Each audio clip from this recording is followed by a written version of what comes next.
Hello, hello, hello. Ladies and gentlemen, welcome to today's stream. How's everyone doing this Monday evening? Hope you're all doing great. You're all doing fine. And I hope you're all interested in Tekken 8. Because we'll be watching the new trailer for the last character, new character. Spoiler, already watched the trailer. Hard not to be fair, hard not to. Something I kind of want to rant about later on, but she's hardly a surprise, I feel like. And then we're also going to watch a part of the Tekken showcase, which actually I looked this up because I thought maybe there were matches, right? They invited some pro players to play some Tekken 8 matches, which I was like, oh, that's maybe interesting. But here at the end, they kind of showed off some stuff, and here they're going to talk a little bit extra about Reina, so I was like, why not check it out? That's something I haven't seen, so, it might be dog shit, but whatever. Reaction content, right? It's my favorite kind of stream. The I sit and watch a thing stream. It's sick. It's amazing. It's actually amazing. It's easy. Just saying, I've been a loyal Reina main since Tekken 5. Oh shit. While she was still in the womb. Actually, who was she in the womb? Huh. That's something. We'll watch the trailer, but that's something I'm kind of wondering. Like, I'm curious about the story implications here. You're doing it wrong. Watch another streamer watching it. Damn. Streamerception. No, because here's the thing. If you watch the content, these companies ironically understand better that us watching it, that's good, right? I mean, there's a couple that do copy strikes, but whatever, right? Chances are, if I watch like a big streamer watching this, they'll probably go after me. They're like, ooh, I can take out competition. Let's go, boys. Is this the one Lily will date on the rebound after Asuka? I hope so. I hope so. I mean, look, it's 2023. Why can't Lily, Asuka, and Reina have a poly relationship? I'm sure Lily's house is big enough, right? No shortage of living space. They could absolutely support a poly relationship. Why not? Trouble moment. Harada is so visionary. It's Tekken 8, right? It's the evolution. Heihachi gone. That's symbolism for all the old values are gone. The boomers are dead. Long live polyamory. Long live fucking around, boys. Hi, hi, hi. Time for Corvalus. Exactly. Anyway, shall we watch a trailer? Shall we watch a trailer? Tekken 8 isn't the 8th game. It's 8 for the number of girlfriends Lily in her house has at any given time. Oh shit. Yeah. She has a room for each of them. She's like, I'll give you a credit card. All you need to do... I mean, it writes itself. That means there's 7 girls, right? If there's 8 total with her. So she has like 1 for each day of the week. Bada bing, bada boom. If you count 8, including Lily, she has 7 girls. It's pretty progressive of her. We like that. We like that. Shout out to Heihachi. Yeah. Where does these kids keep coming from? It feels like every other game. It's like, remember, Heihachi has another kid. They keep doing it. It's kind of funny, isn't it? Where's Kuni? Who knows? Maybe Kunimitsu number 3 is still to be conceived by Heihachi as a ghost. Right? I'm sure the next Kunimitsu is a Mishima. Probably, right? At this point, Tekken 10 is going to be like everyone's a Mishima. It's like incest all around. Good shit.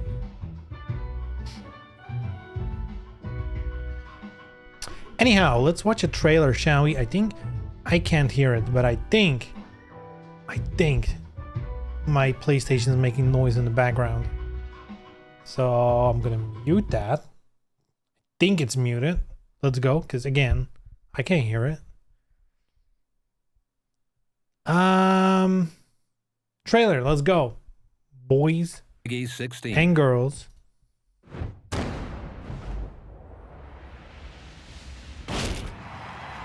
Wait, what's the volume on the I mean, this should be fine volume-wise for a video.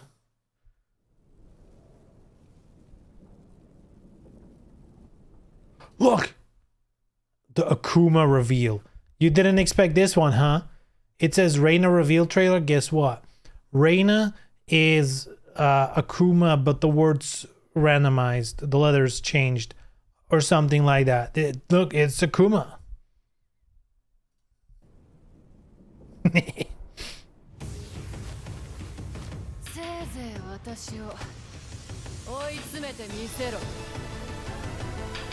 She's cool. I like her though. Get ready for the next battle. Tekken 8. Tekken 8. Challenger. Reina.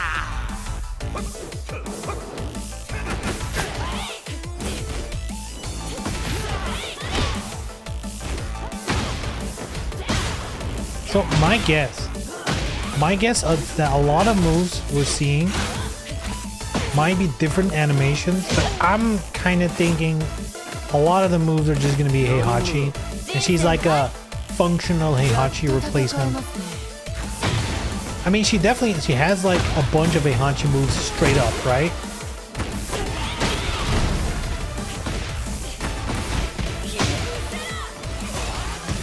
Like that one is a straight up Heihachi move, for example. Like I think some of those moves, if you will put them next to Heihachi's moves, like frames and stats wise, you know, high, mid, whatever, I'm sure a lot of them are going to be very, very similar to Heihachi.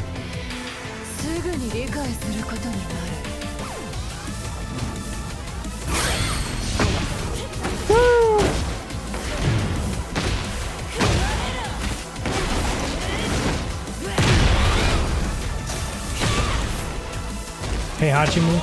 It's so I think Heihachi train her. Like I have so many questions about this character.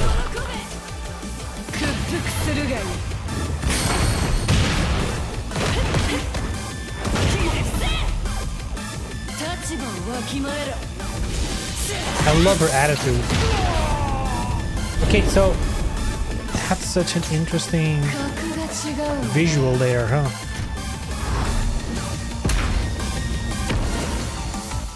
She is Heihachi then. He reincarnated already? He reincarnated before he died?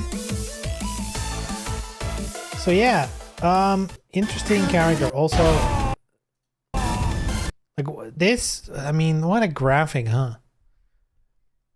So yeah, my thoughts on her fighting style. Yeah, I think she's just like, I mean, to be fair, I've always thought Heihachi had a cool moveset, but he's Heihachi. I mean, and there's so many other interesting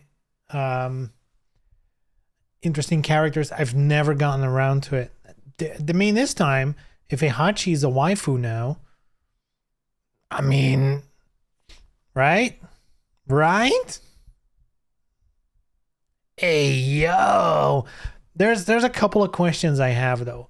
So for one, she's like, from what I understand, she's Heihachi's daughter, which means either she has, I mean, either the devil gene, you know, keeps you young forever, basically, right? Or she is, so here's where I'm confused. So this graphic, yes, it evokes Heihachi's hair, all that stuff, you know, but also look at the fucking laser eyes, right? That implies, I mean, it implies either devil gene or it implies, you know, anime laser eyes looking cool, you know, like, wah! But assuming like glowing red eyes in Tekken, it would be kind of absurd if they were just like, oh, that's just an anime flair. That's cool, right?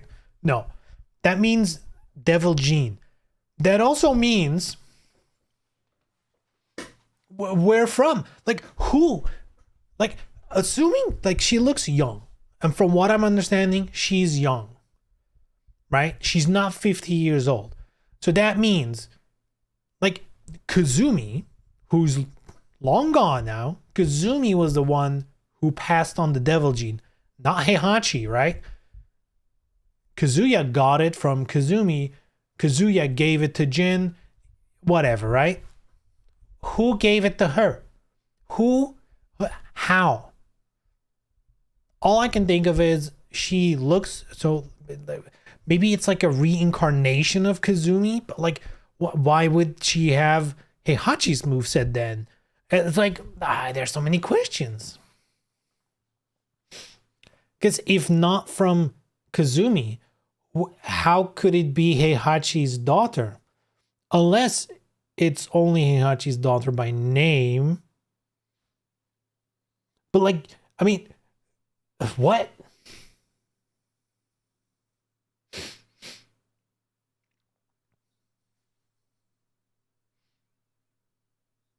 She gave it to herself through genetic experimentation. So anyway, there's a lot of questions for me when it comes to that, right? Because like if what we're seeing here means the Devil Gene, am I like the implications are pretty big, right? Shining red eyes, a big red eye symbolism here, the Heihachi thing. It kind of implies, you know, because that's been the whole thing, right? You have the Devil Gene, but then you have like opposing to it, like Heihachi was supposedly that strong that he, you know, like whatever the fuck, right? It was a weird thing like that. This implies she's like the best of both worlds, I guess, in a way. But how can she possibly have the Devil Gene? Who? She would have to be Kazumi's daughter. But how? She's just like really old, but we can't see it. Like maybe that is legitimately what it is. They're like, yeah, she was born, but I guess whatever super genes she got made her not age. Who knows? Anyway, I mean, there's also the obvious. I feel like look at her jacket. Like I feel like doing a duotone like that. I mean, that's a very peculiar design choice for a jacket. Just being like straight down the middle, two colors. I feel like that's design language 101 there, baby. That is design language 101. Ready for the next battle. You know it. I mean, you can hardly. I mean, you can see it.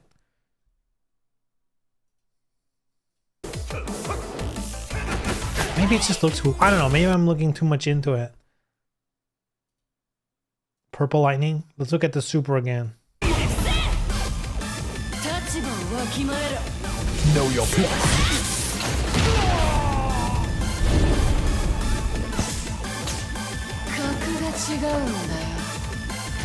But no devil wing. See, that's the thing that bought. I don't know where to place this storyline wise. Like the electricity, that's a Heihachi thing. The moon, I don't know what that means.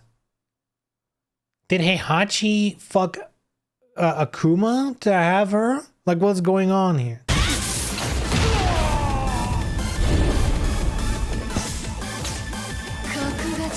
But no way they're doing red glowing eyes without it meaning devil. That's insane. If they would do that.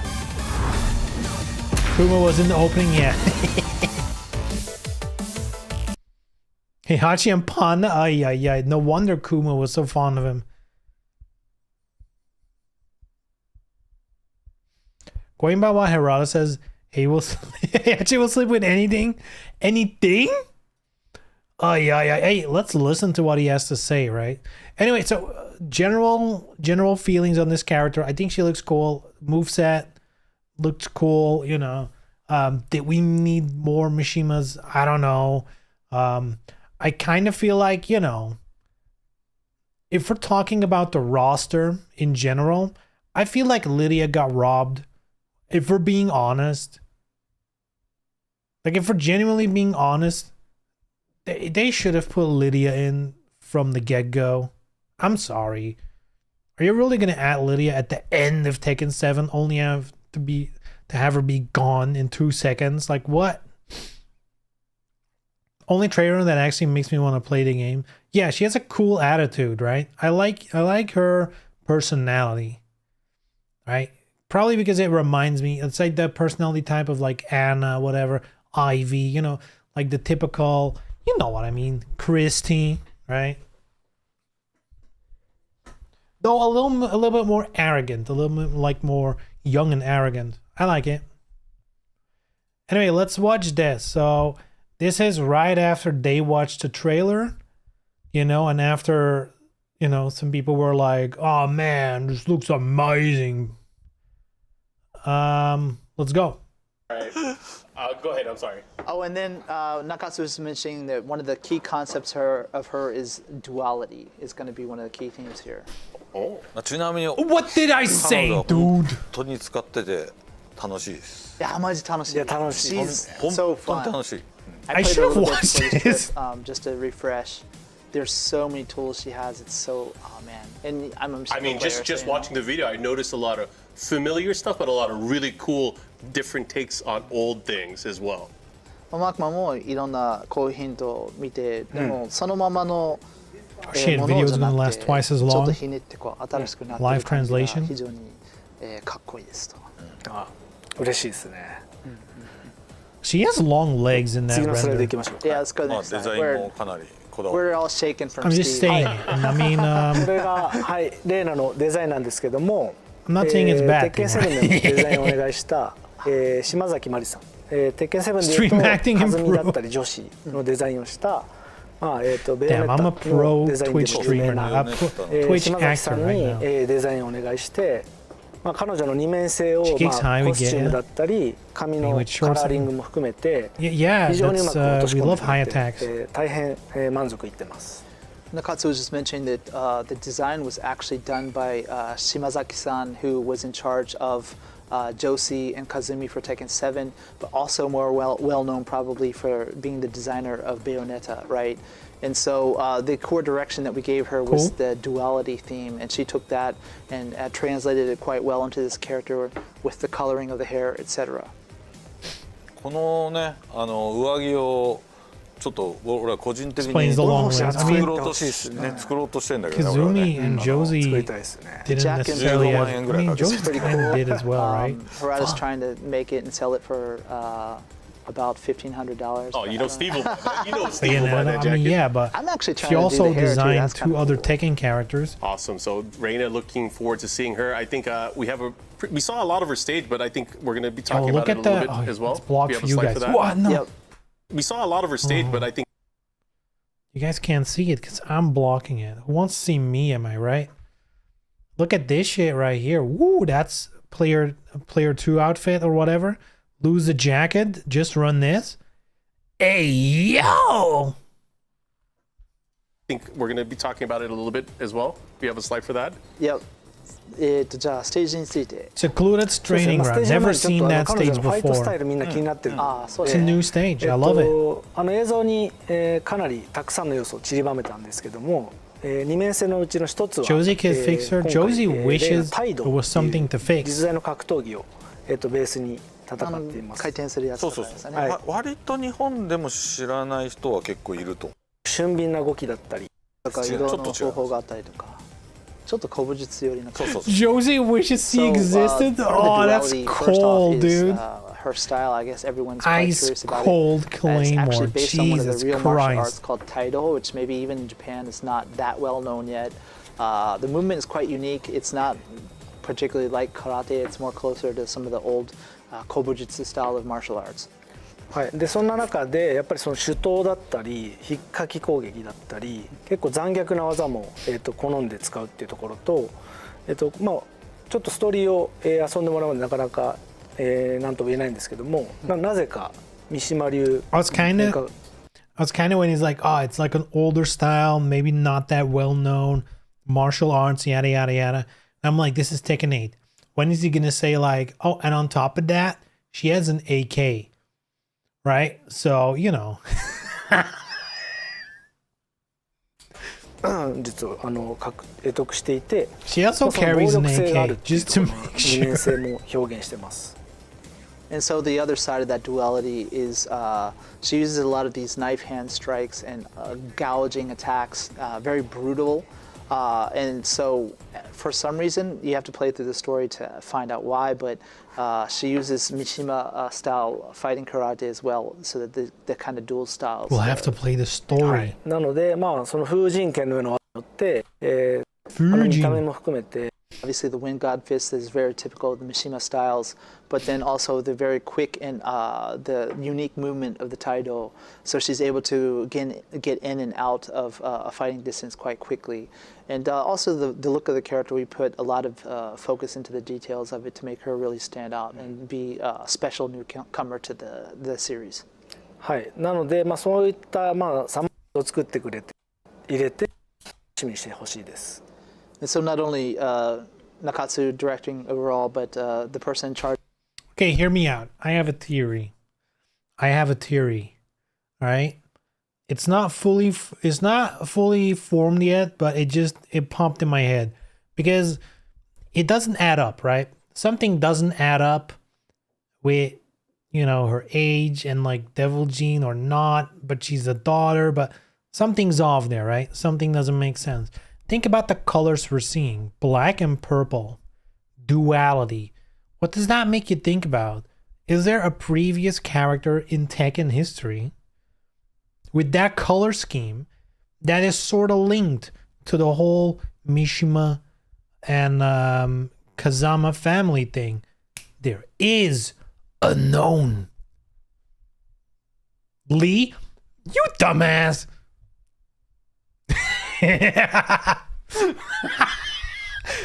God, you're a Lee main too, so I know why your head went there.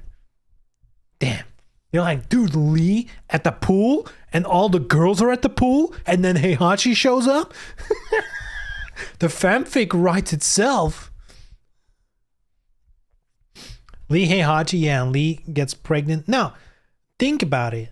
Unknown. What's unknown been this whole time? Who knows? But, like, unknown is like some sort of entity. Maybe, you know, because they're like, why she's using the Mishima stuff.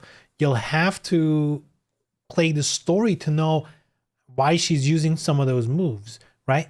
Maybe this girl had nothing to do with the whole thing. She just had her own moveset, no problems, and then like unknown possesses her or something. Bada bing, bada boom. And unknown is somehow linked to the whole Heihachi thing. Hey, now we're getting somewhere.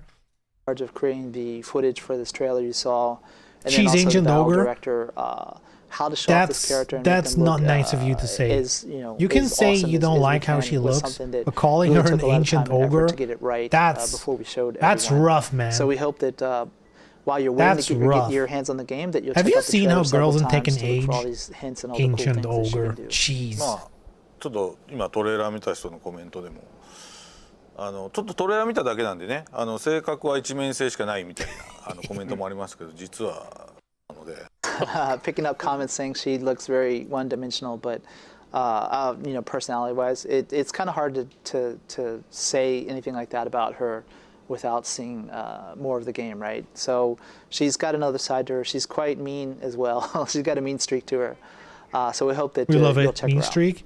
もうストーリーモードをねちょっと楽しみにしてて Quite a different play set than you have from the other Mishimas. Yeah. Well, that's awesome. One of I my new mean, favorites. now that brings us to 32, the magic number. Yep. All of the playable characters that we have here. Of course, people can look forward to the game coming out January 26, 2024. Not too far away. Not too far. I mean, come on, dude. How can you not get pissed off? At this point, it's like a fucking joke. There's so many characters people would love to see back. You know, just think about Kunimitsu, Lydia, like fucking Armor King, like you name it. There's like a bajillion Tekken characters people would want in this 32 or whatever, and you have Kuma and Panda. My God, someone, I really hope someone who makes that decision over at Namco, right? Whoever makes that decision, I hope they have explosive diarrhea every day of the week for the rest of their life. They deserve it. All right, that is bullshit. How is that still a thing? Also, fucking Devil Jin, get rid of him, bruh. You already have Jin, you already have Kazuya. It's the same shit. I get it. It's a fan favorite. But come on. Between Jin and Kazuya, you have those fucking moves, alright? Sure, you can't fly around as a bird, but maybe you can in this game with Jin. Don't need to waste all these slots. That is crazy to me, dude. That is crazy to me. Like, I think generally it's good, right? Generally, it's pretty good if you look at it. It seems like a nice balance, all kinds of play styles, you know, not too much things, cannibalizing on each other. Other than, like, the two bears are I'm actually getting pissed off about it. It's such a waste of space, dude. And they literally have the same moveset. Like, come on. That's a skin swap. Please. Jesus Christ. They cut out Elisa for this? Like, come on. Come on. Where's Katarina? Where's Bake? Where's Eddie? Where's Lei? See? Where's Cooney? All better options than using 2 slots for fucking bears. Come on, dude. Where's Chloe? Yeah. Crazy. Where's Roger? If we're talking about real characters people want, where's Mokujin?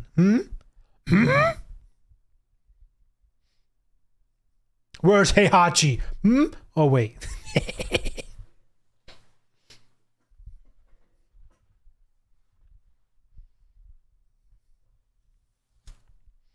Wasn't Kuma supposed to receive Heihachi's moves? He has like a couple, right? He has like a couple. We've seen that. He has like a couple of them, but not enough to... Who cares? All right? So what if you skin swap the Panda and she does like fucking electricity? Who cares? Right? Nobody cares.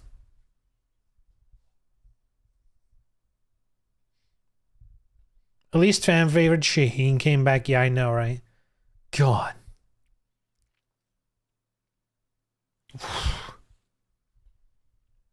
Overall, I'm pretty happy with the roster, right? Generally, we can't complain. It's a pretty balanced roster. There's some.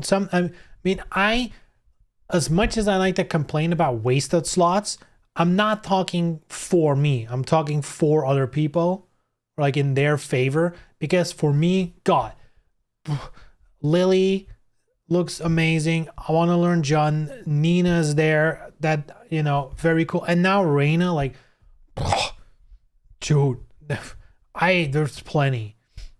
There's plenty for me already here. Where's Anna? DLC. By the time, Zafina's there as well. God damn it. I'm going to have so much shit to do with this game. Oh my lord.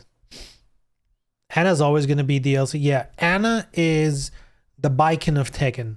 All right? They know people are going to buy her. They know Anna is money.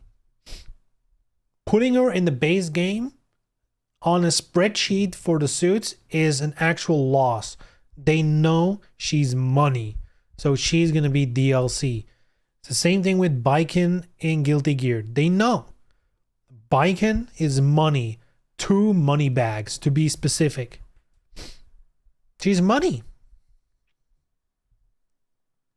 She's gonna look so good. I know, right? And she's gonna bring out guns. The stupid thing is, like, is she also gonna bring out pistols? They're probably gonna want to change it and give her like an AK or the rocket launcher again, which is, I mean, the pistols are already borderline goofy in a way. If Anna pulls out an AK, that's gonna be wild. She better pulls out like the Silent Soakum, like Metal Gear 1. Sheesh. That will be tight. Where's iconic Tekken character Negan? I'm sorry, he had to make room for Panda. There was clearly a huge gap in currently available playstyles. Nowhere else on this roster can you see the playstyle of Panda completely taken into account. There's no other character that even comes close to having that playstyle. So they had to. They had to. Where's Noctis? Yeah, Noctis is Victor. And Heihachi is Reina. And Panda is Negan. This is what it is. Wasn't Panda originally a Kuma skin? Yes! Absolutely. Surprised they got Kazuya from Smash Bros. Yeah. Here's another thing. Leo. Who's a fan? Like, if we're being honest, Leo. Who? I like Leo. Yes. Have you ever played him? Like, I don't think I've ever, maybe once or twice, saw a Leo player. That's so rare. I've seen more Panda players. It's crazy. Elliot players. Dude, at least Elliot likes milk. Alright?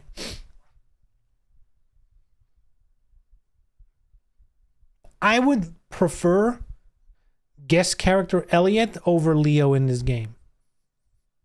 I would. Still wouldn't play him. Hell no. But I would prefer that.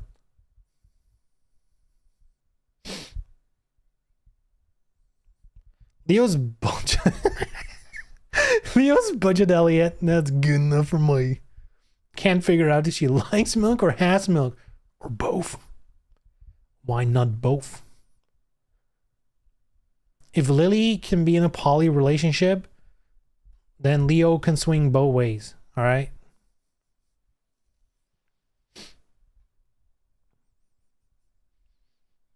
Panda is the tallest female character. If they remove her, it's Harada shaming tall women.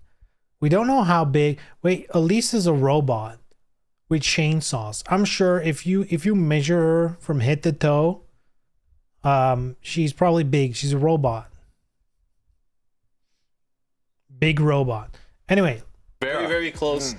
I had a great time, not only throughout today's competition, being able to talk to you guys, of course. It's been fun. I enjoyed it, man. I'm still intact. My arm's fine. And I hope everyone enjoyed the trailer.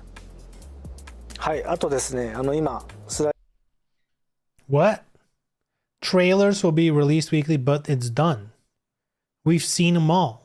Who do we need to see? This is it, right? ああ、そうだよね、これ。Another Weekly key point. 皆さん多 DLC 分すご trailer? く気にしていると思うんですけども、公開済みのキャラ Also, クター keep in mind, they might do pre-order DLC. Remember, Elisa was pre-order DLC for Tekken 7, right? Pre-order DLC. So don't forget, that's possible, right? They might add your favorite character as pre-order DLC. に関しての、日々ツイッター Story で trailers? はい、キャラクターの PV 実は自分が編集してるんですけども、ちゃんと作ってますので、随時公開していきます。 For Unknown, もう dude. こちらは決定してますんで。 If they do So pre-order as the, DLC for slide was just Unknown, then mentioning, I'm calling Harad it and I out. Then daily I'm are gonna getting link back to requests on this Twitter video and for, be like, character look, trailers, called not it. of all of them combined, but the individual ones that people are used to.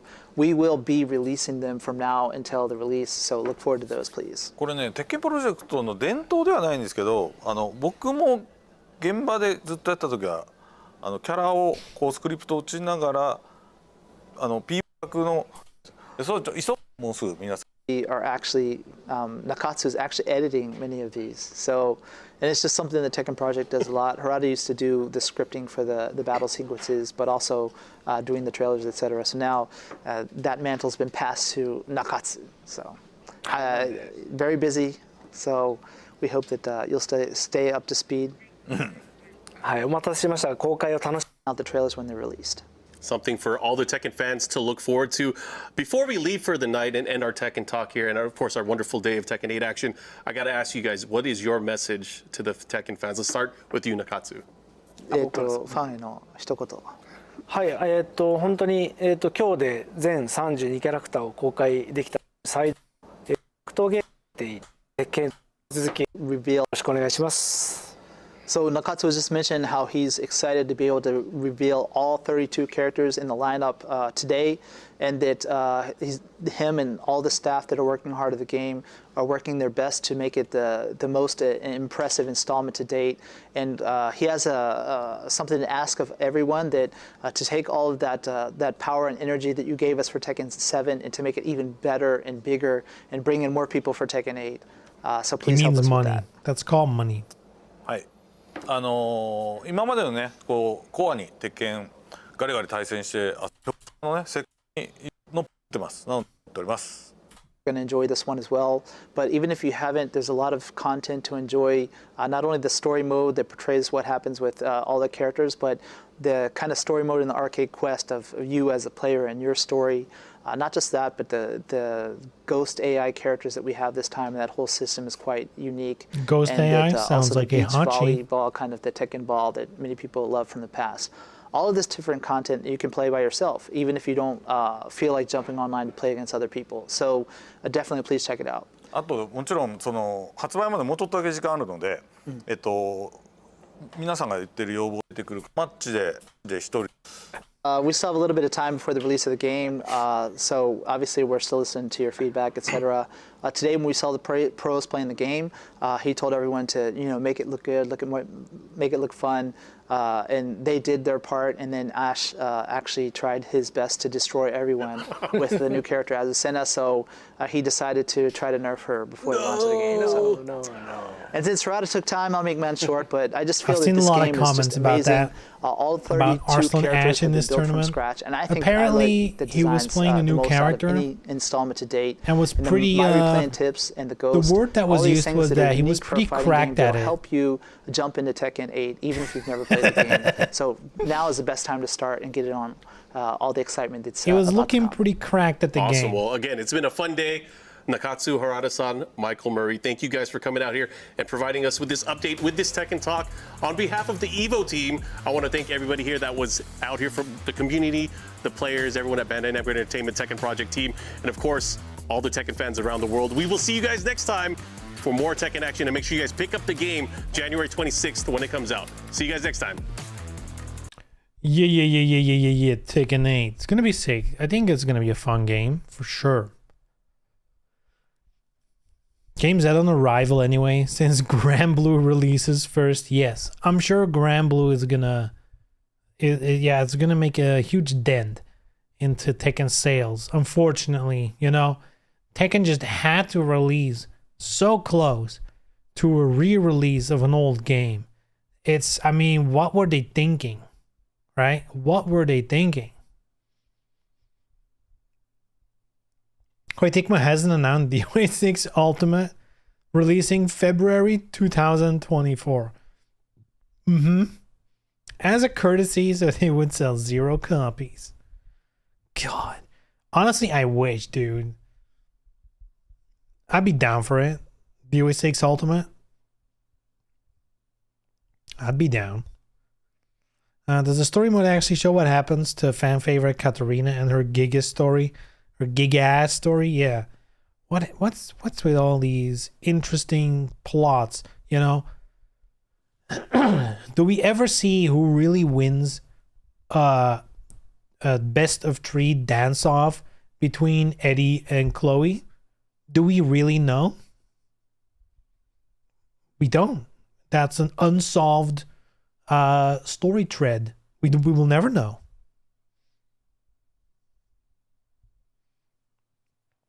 He 3-0'd Knee and was laughing the whole time. Look, he's just that good. He's just that good. He's that cracked at the game. That's how it is. Reina nerfed to the ground before the game even released. No, he didn't play Reina. He was playing Azucena. He's like, oh wow, look at this new character. Boom, boom, boom, doing like crazy combos. It's like, oh, that's normal. That's normal.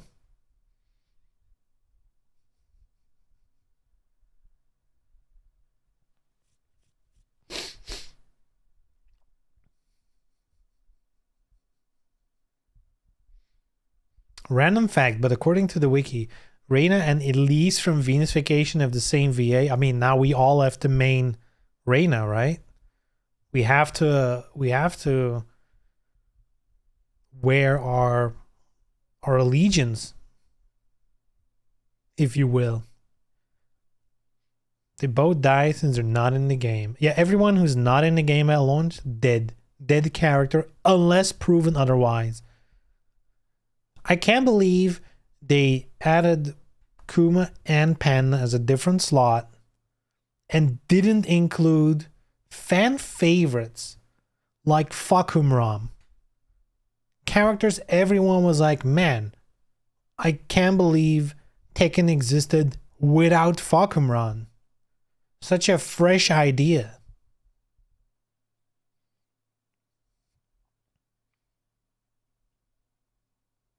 Arata knew he needed help from the Venus Vacation gods. Exactly.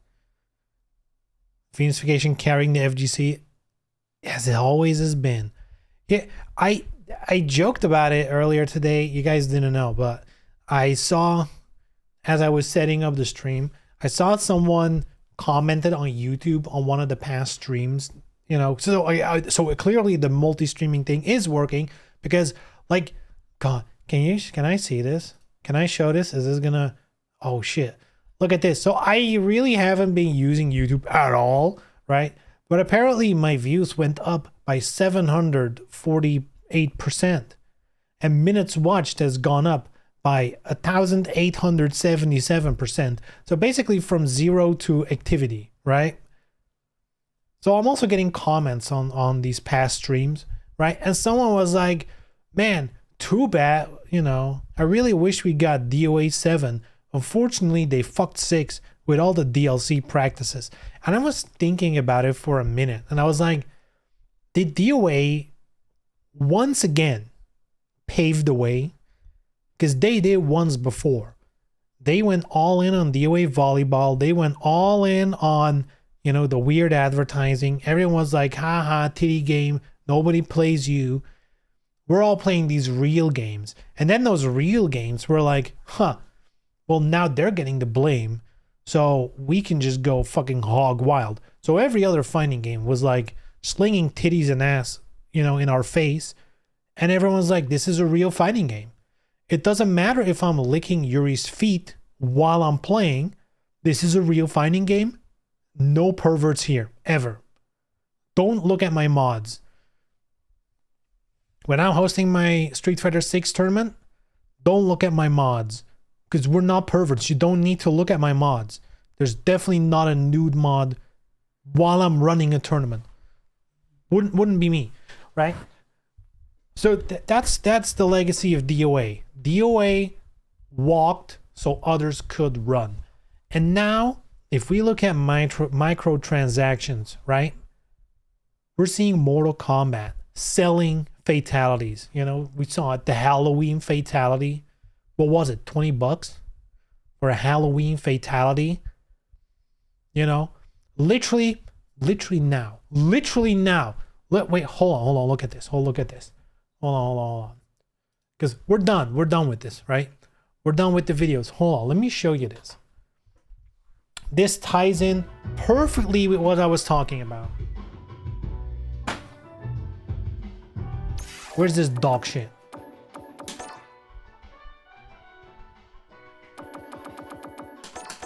I literally just saw this today. Look at the price. Oh, that number doesn't mean anything to you? That's the point. Remember, 1,200 coins. Let me buy those coins, will ya?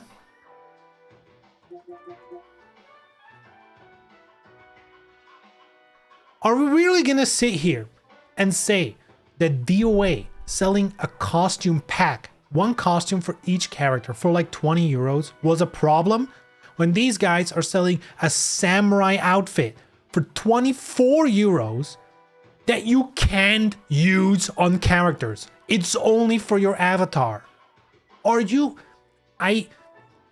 DOA ran.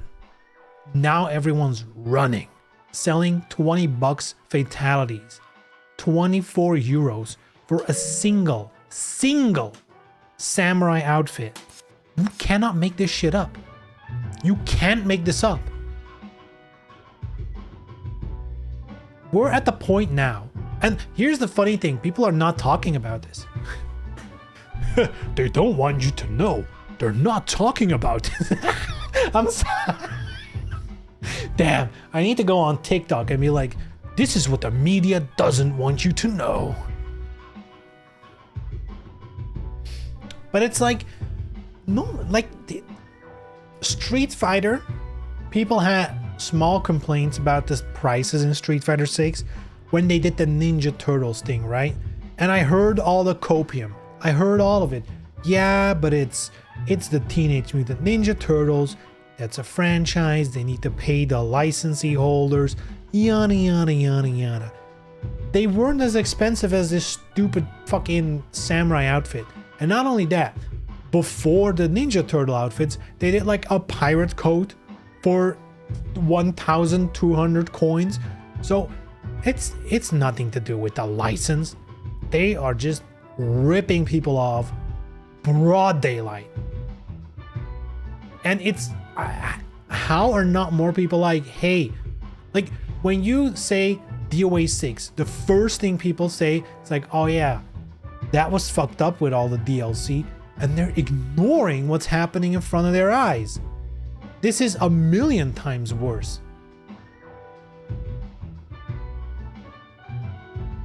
It's genuinely baffling to me how, I mean, these companies really are taking the piss with people, right? But also people are fooled, right? It's so easy to point at another game and be like, look at how bad these suckers have it, and they're the big sucker themselves, right? Because they're like, look, I kill you with a pumpkin for 20 bucks. The last Mortal Kombat had worse monetization than DOA MMO. Yeah, a lot of these. Street Fighter V was also worse than DOA. But as I mentioned a million times already by now, they hit it. Street Fighter V never did, here is a season pass with all the DLC. Because those would also be 100, 150 bucks. Because they also released costume packs, arena packs, tournament support, and that's a kind of another story. Like if you do a DLC where the profits from that go to funding world tours and stuff, let's park that to the side. I'd have less issues with something like that, though who knows how much they pocketed that.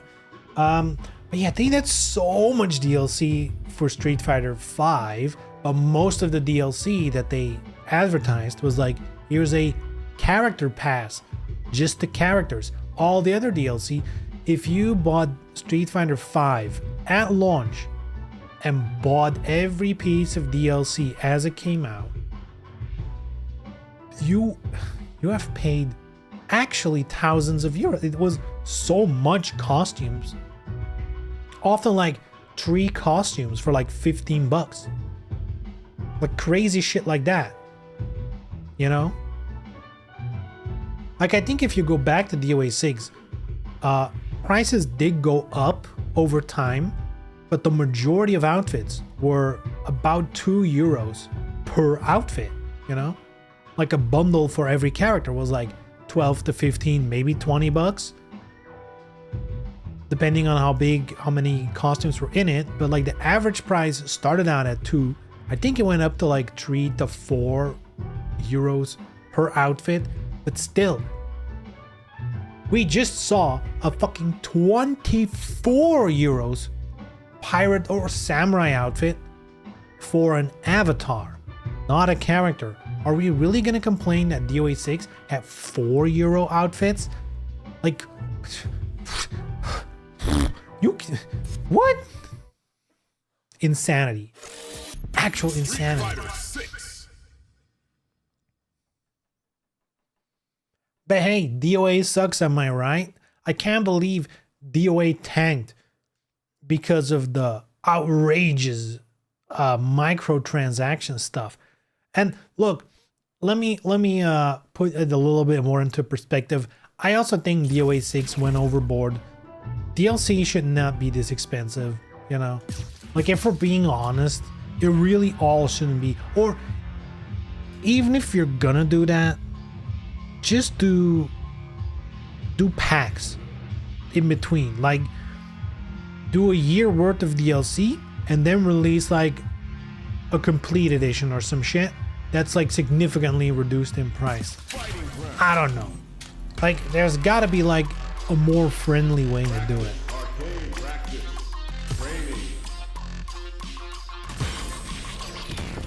But if we're comparing, DOA 6 at this point is a joke. I've been a failure, I've been a success. I'm like a diamond, I shot under pressure. I'm getting it, you are. I realize I gotta give them my blessings. Sure thing. Let's dance.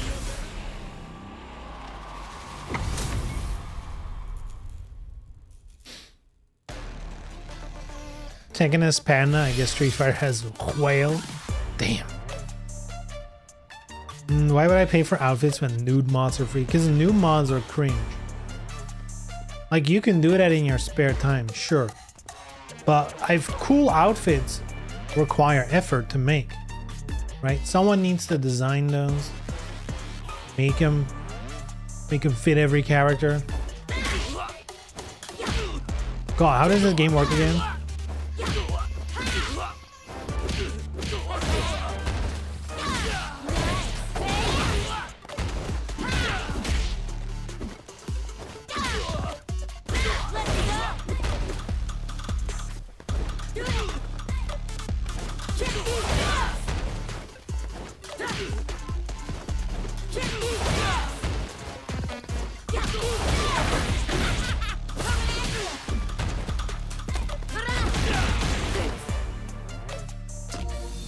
Whoops. Whoops. There we go. That was a button.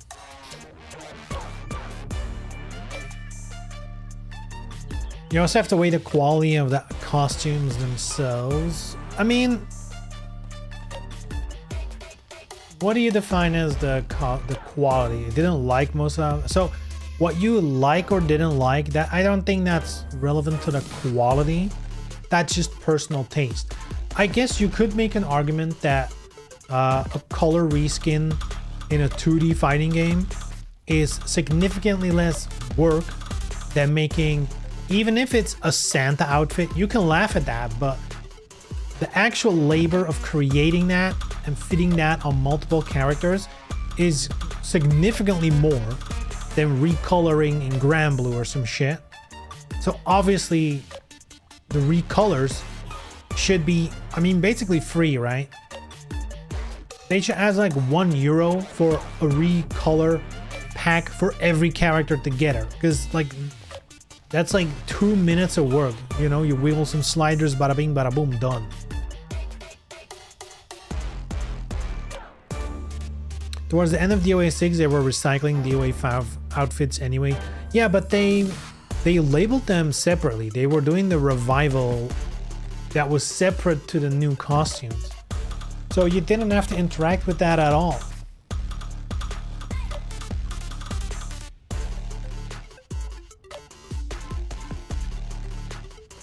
I was gonna say most of the DOA 6 pack, the character didn't have uniques. Yeah, and it was still cheaper than one costume in this game. So the argument really doesn't hold up. It was still cheaper than what we're seeing here. Because like in DOA 6, at least the costumes had to like work on multiple characters with different movesets. Here, it's on your avatar. Nobody gives a shit.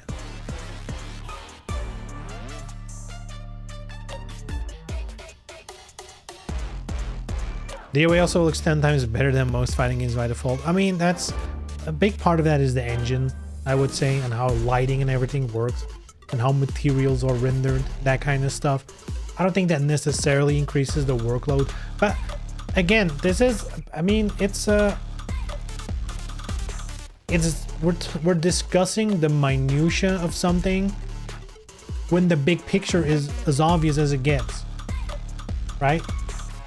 DOA just took the bullet again, as it has done with DOA is for perverts, whatever, and now everyone's basically a pervert game, but nobody cares. But DOA is stuck with the reputation. DOA is in the exact same position again when it comes to microtransactions. They're absolutely not the worst anymore. Let's be fair though. When they did that shit in DOA 5, they were, they were head and shoulders above the rest. Only Street Fighter 5 came close, I would say. But that came out quite a bit later, huh? I wonder what the timeline on that is. So DOA 5, they started doing the season passes of like 90 or whatever in last round, I believe, right? Because Vanilla just had like a couple of packs. Ultimate had some packs, like the towels and that kind of stuff. But then with last round, they really started to do like season passes full of outfits. And even then,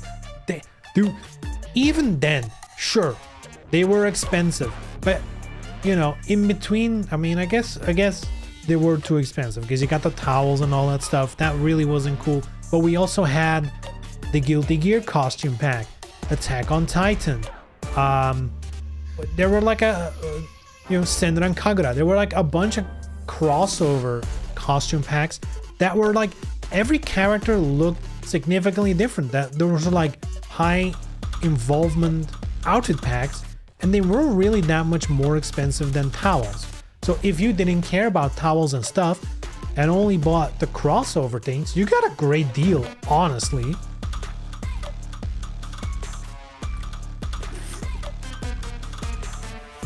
Yeah.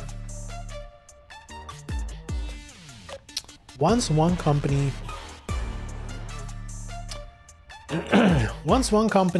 pushes the boundary, and even if they have to walk a little bit back, everyone else gets to move up until the walk back, right?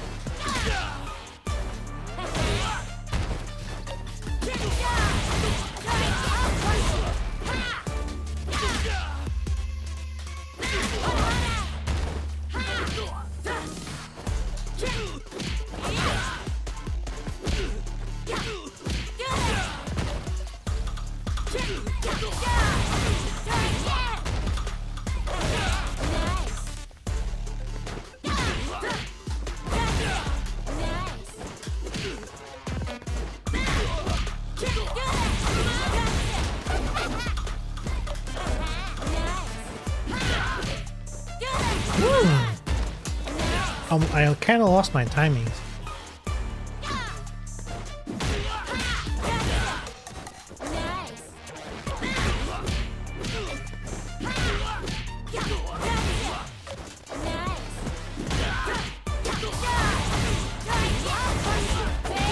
There you go. Excuse me, jeez. For the AOT packs, they were the same stuff in the anime.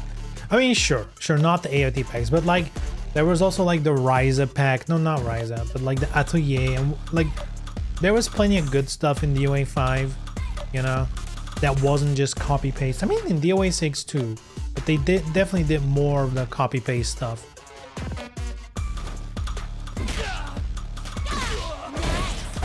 But again, reminder, we just saw a 24 euro samurai outfit.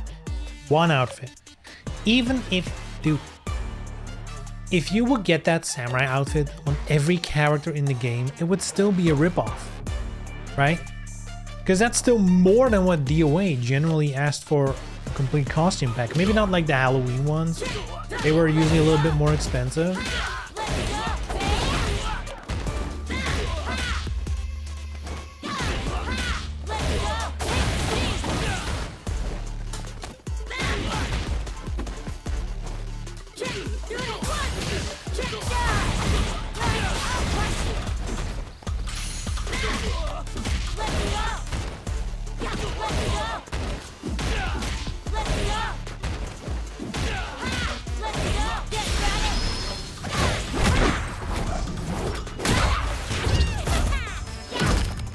That felt good, didn't it?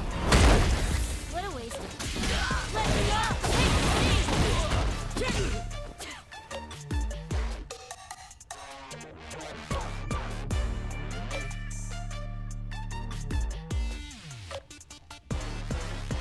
KOF crossover.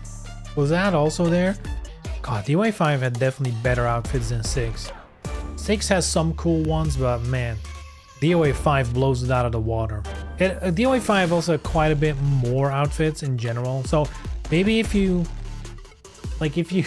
only take like a slice of a year of costumes they did, it probably was equally as bad. Right? You have like a faulty memory because like it was going for so long, right? It always drove me wild. It drove me crazy with the launch of DOA 6 when people were like, look how much more outfits you get with last round. It's crazy how cheap they are now. And it's like, but hold on a second, last round is like the 3rd version. That's like your championship edition. Crazy. Also, I need to change the game because people might be tuning in. It's like, what's this? We're seeing, like, some people might be like, look, I'm seeing fucking Street Fighter, your category says Tekken, and you're talking about DOA. Like, what is going on? What is this schizo stream? Tune in for Tekken 8. Where is it? Close your eyes and think about it real hard, and you'll see it appear. Just think about bears. You'll get there. Can I change the game while I'm live on YouTube? It looks like you can, thank God. Apparently you also have to upload a thumbnail for your stream on YouTube, which I've never done. So, you know, that's cool.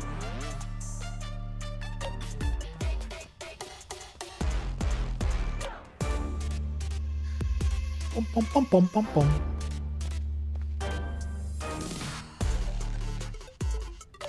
It helps that it's Yuri's song, but I legitimately think this is one of the few good songs of Street Fighter 6. Dude, when this game came out, I was like, the soundtrack's not that bad, right? It's alright. Sorry. There's dirt on the mic. I know you guys have to listen to.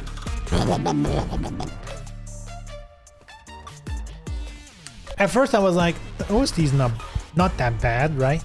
But then it came on Spotify, right?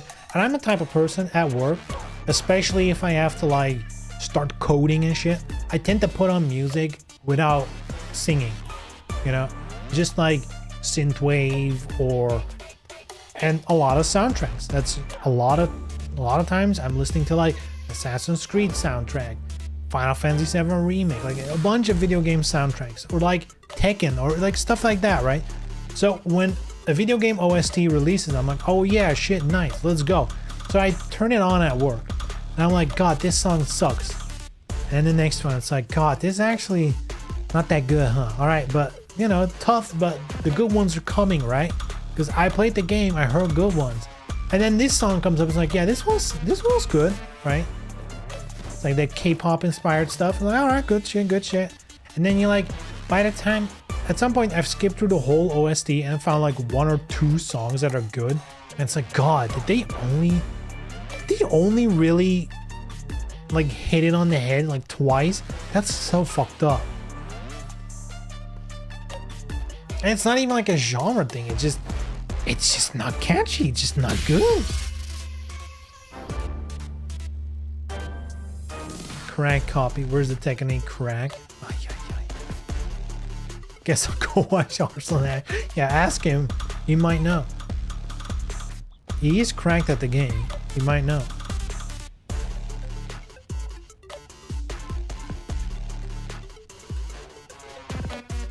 Category Tekken 8. Gameplay Street Fighter 6. Discussing DOA, cosplay as Ivy. Figure from Sarah from Virtua Fighter. No, it's figures from Tekken. And DOA. And Guild Wars. And Assassin's Creed. And Tomb Raider. And Borderlands. A lot.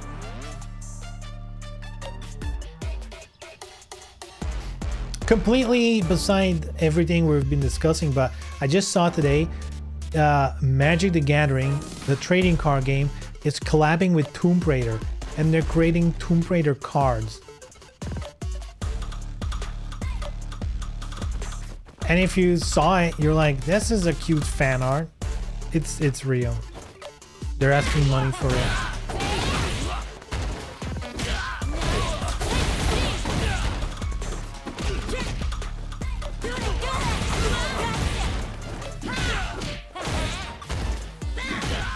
They have Street Fighter cards, yeah, and dude, Magic the Gathering is kind of gone down the drain.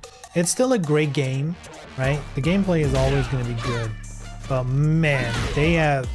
I mean, they actually have Fortnite cards, but they've definitely become the Fortnite of card games. Because like they have so many. It's like an IP, like just puke. Just IP puke. Like you could sit at the table and someone's like, all right, here's my deck. I'm running Ryu. I'm running fucking Negan from The Walking Dead. And as a special side, I got Pickle Rick, my Fortnite main, and then this elf from Lord of the Rings. It's like, and I'm not joking. I'm pretty sure all those cards exist at this point. Like legitimately. They'll sort their dignity and identity, which is even crazier because they have their own original work. They have their own worlds that are very cool and intricate and interesting, and they never needed all this shit. That being said, like the Lord of the Rings thing sold super well. You know, same with all these other things. They're selling crazy good because of course they do, you know?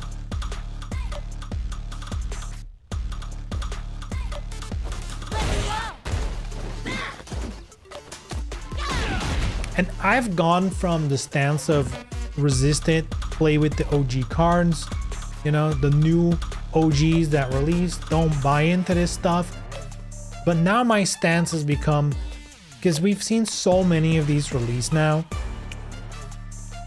it's become this thing of, it's a matter of time before they get to an IP that you care enough about to sell yourself. Like to stop holding on to, oh, but I only want original Magic cards in my deck. I don't want any IP nonsense, right? At some point, yeah, at some point there's gonna be like, here's the DOA set. And I'm like, let's go, boys. Venus Vacation, let's go. Actual gacha, right? I'm afraid they're gonna get me next year. Because next year on the agenda is an Assassin's Creed deck, or like a whole set of Assassin's Creed cards. I'm afraid they're gonna get me. Like right now, I'm like, I'm not interested. But if they show them and they're really, really cool, like,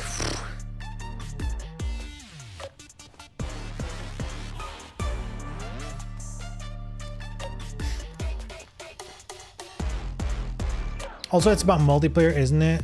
You won't go far without finding people who put the stuff in the meta. Even if you don't buy into it, you'll see it everywhere. Yeah, there's two ways to look at that.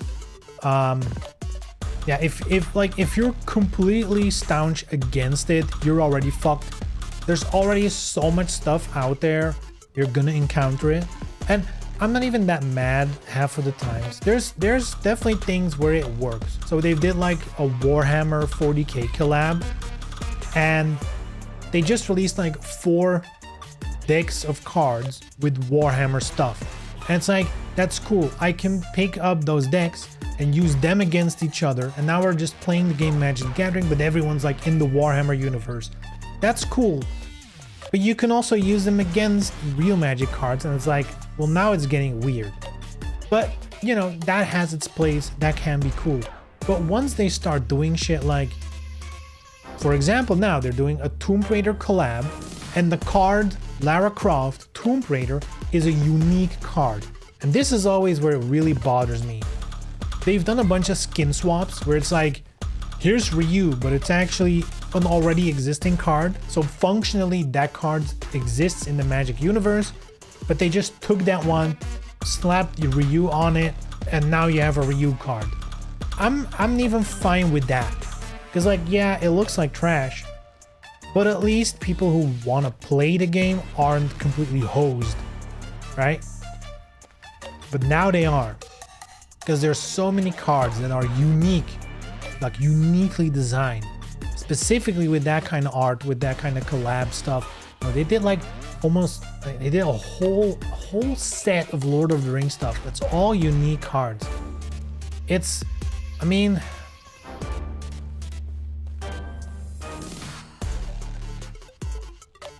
it's game over. It's already game over. It's like, if you care about that stuff, in Magic the Gathering, it's time to exit. It's already game over.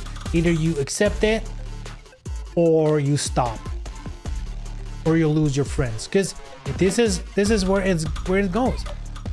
Your group of friends who you play with or whatever, they're not gonna buy into it until that one thing comes along that they are gonna buy into. For me, it happened with one of my brothers. My play group is like 2 of my brothers and a friend.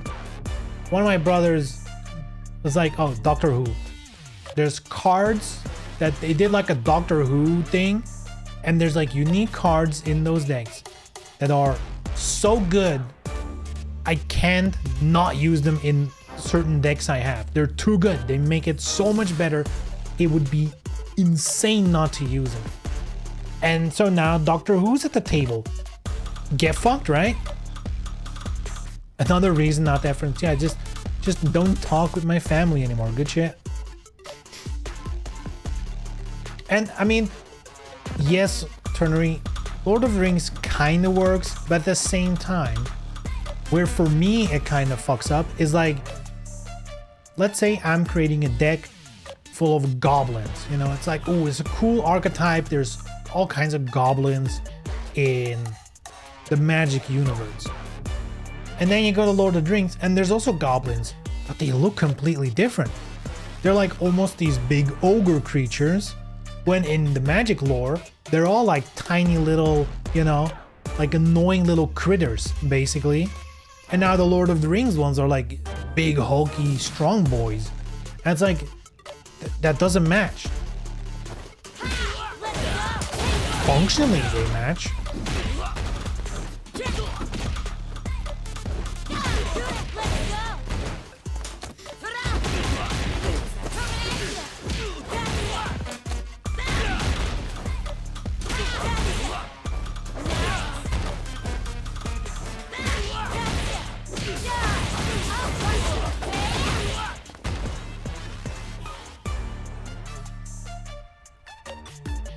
Goblins from another continent. Yeah, from another multiverse. But yeah, side note, Magic is completely fucked. It is what it is. Hey, who wants to play? Is anyone down to play? Actually, it's about break time. Maybe I'll do break time first, and then we'll just hop in the lobby. Let's find the lobby, and I'll park there. But I guess I can't spectate forever. Because, you know, well designed and all that shit.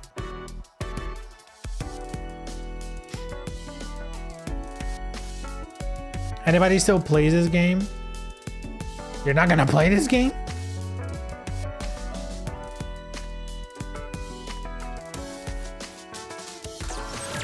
We'll see. If I join Lobby 32, I'm all by myself, completed a challenge, and if now someone shows up, then this game is alive. Not dead, but alive. Who's it gonna be?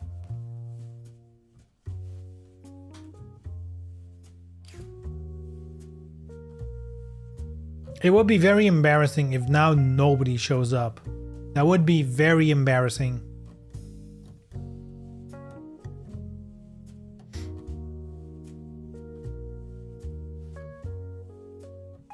At the same time, let me do break time so you have a lot of time to show up, right? I'll give you a lot of time to show up. Tempted to log in and log out. Just come into like a high emote and then leave. God.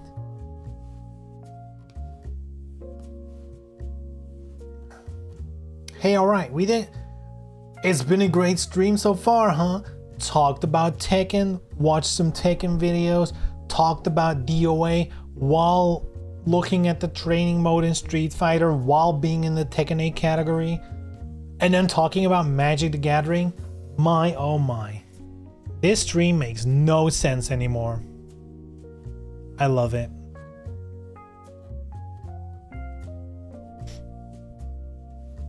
Modern multitasking. The crazy thing is, like, a lot of you guys know what I'm talking about. So that's probably even the craziest part about it. Like, not only are you interested in all these fighting game things, but then Magic the Gathering is something like, at the very least, you have like a notion of. It's like, what? I guess it's a lot in the geek culture, I guess. Oh, I want to talk about something as well. I went to watch the latest Marvel movie. I want to talk about that as well when I get back. And also I want to talk about the Tekken 8 leaking shit, because that also pisses me off. Anyway, give me 5. I'll be right back.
Damn, you're really not showing up, huh?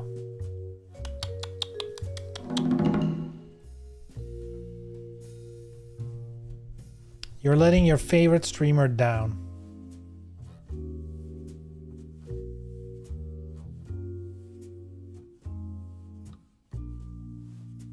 Disgusting. Sounds like Reina mains to me. Sounds like Reina mains to me.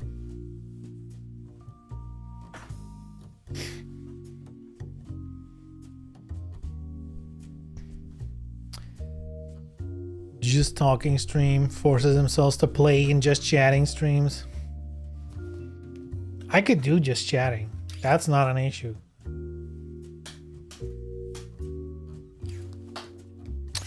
Alright, I guess we'll do normal multiplayer, huh? Normal multiplayer. You have unclaimed rewards. Alright. Give me the rental. That lasts for, what was it, an hour? God, these companies are garbage. Practice training.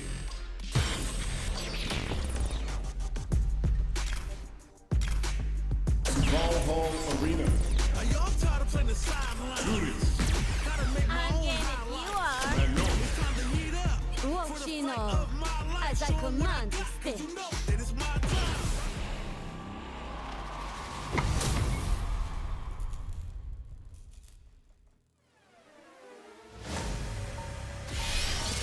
Oh yeah, what I wanted to talk about, it's actually, I want to talk about two things, but they're gonna tie into the same, they basically give me the same feeling, right? Number one is Tekken leaks. I mean, Tekken leaks kind of ruined the reveals for me. I know that doesn't mean much, but like, I was genuinely curious. I like the idea of like not knowing what it's gonna be. Is it someone new? Is it returning? Like, I like that. I like being surprised by that stuff. And the fact that there were not only leaks for Tekken 8 that predicted everything way in advance, but people were really freely just throwing it out there. I was sometimes surprised at how casually people were just like, you know, like, for example, they showed off Victor, and in my head, like, I saw the name Reina. I've seen that name being thrown around. I never really paid much attention to it. But then Victor was, and then everyone was like, oh, now I wonder what Reina's gonna look like, this and that. And it's like, so it's confirmed. So I can't even hope for Anna, Lydia, any fucking character that I will, Elisa, right? Why bother? Because we probably know it's gonna be this Reina whatever. I didn't know who or what she or he at that point was. But everybody was already talking about her as if the leak might as well have been a reveal. It might as well have been an official post. That's how they were talking about it. And that kind of frustrates me. So conclusion, social media is dog shit.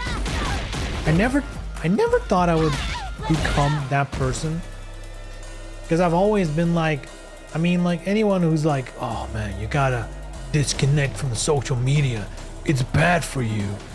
My opinion has always been like, you're old, right? That's old people shit, you know. Yeah, go live in a hut, disconnected from everything. So, but I guess I am becoming an old boomer, because it's starting to feel that way for me as well. As much as I like being in the know and all that stuff, the amount of times that I'm leaving places like Twitter or TikTok or whatever, I mean, ironically, TikTok is something I don't use as much, and the algorithm of TikTok has figured me out 100%, and it's probably actually my favorite social media right now, because my TikTok is almost exclusively cats doing funny shit, cat memes, Red pandas, and red pandas like eating shit. I love that. Red pandas getting like a piece of apple, and they're like fantastic content. All right, and then shit like relatable relationship memes, shit like that. It's all super stupid, whatever, but it's perfect when you're sitting on the toilet and you're like just swiping to it. It's a cute cat, it's a cute red panda, it's something relatable. Haha, boom, boom, boom, boom, boom, done. Right? Zero bad experiences. Zero. But something like Twitter, oh my lord, Twitter or YouTube comments or whatever the fuck, any other social media where people like don't necessarily make content but can just type shit. Oy, oy, oy. Like Instagram is not as bad because it's like a little more curated towards the images and stuff, so people are generally not gonna be that bad about it. Like I think Twitter specifically is kind of a hellhole. YouTube comments for sure are kind of a hellhole. Thank God I don't use Facebook because I think Facebook's probably the king of hellholes.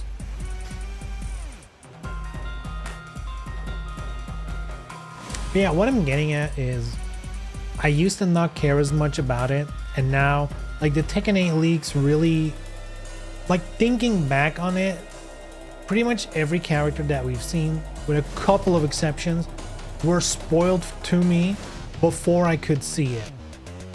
Like people do not care about like, and I feel like there used to be a little more etiquette around spoilers and leaks and that kind of stuff. Like there used to be separate forums for leaks.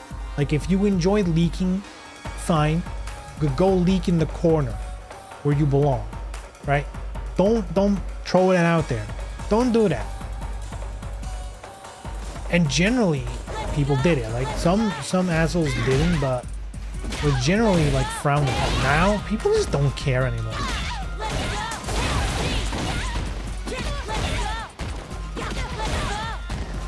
And what I was getting at, exact same thing happened with the latest Marvel film, the Marvels, right? Yeah, that's what they call it, right? The Marvels. Yeah, so I watched the trailer. It's like, oh cool, it looks like literally every other Marvel film. They've been doing the same shit for over 20 years almost now, right?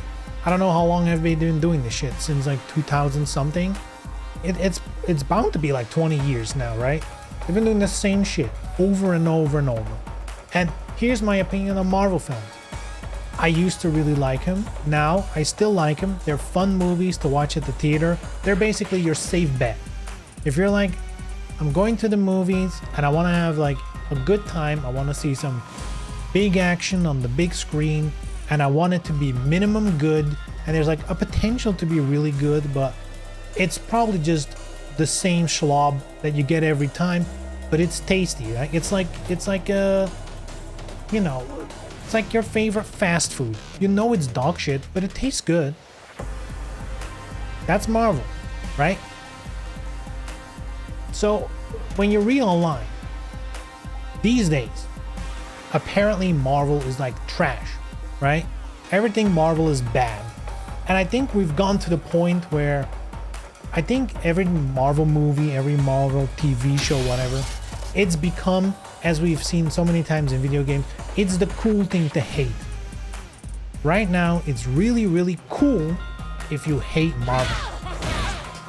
So on Twitter, I saw so much shit about this movie, like how unbelievably bad it is. They're like, oh man, if you thought Ant-Man was bad, get a load of this movie. So as we were going to the movie theater, in the back of my head, it's like, I mean, it's gonna be trash, I guess. And then I watched the movie and it's just a fucking Marvel movie. It's literally the same shit. And I'm not even saying it's bad, but it's the same thing. Marvel's always been the same thing, and this is the same thing. In fact, it was a little bit better because there was a bunch of cats in the movie and they were cute and it was funny. I laughed, I had a good time, the action scenes were good. Who cares about the rest? Right? Who cares? And it again struck me like, hey, me reading that shit online, genuinely changed how I experienced it. Now, in a way, for the better, because my expectations were really low, and it kind of became better in a way, right? It's like, oh no, this is actually just, it's a fine movie, just like all the other ones. So it's like, you know, like why am I even still online, right? I should stop reading Twitter altogether. I should, and YouTube is very guilty of it, right? Because like, again, it's very cool to hate on Marvel. So like your recommended feed instantly becomes like, I watched Miss Marvel and it's trash, like in the thumbnail and shit. And it's like, ugh, like you, even if you try to avoid it subconsciously, you know, you pick that shit up. It gets to you either way. It arrives at your doorstep. You can't stop it. And then the movie's just fine. And it's like, all right, I wish I would just not have seen people whine about it and just watch the movie. I wish that was a reality, because that sounds to me like I would have a better time.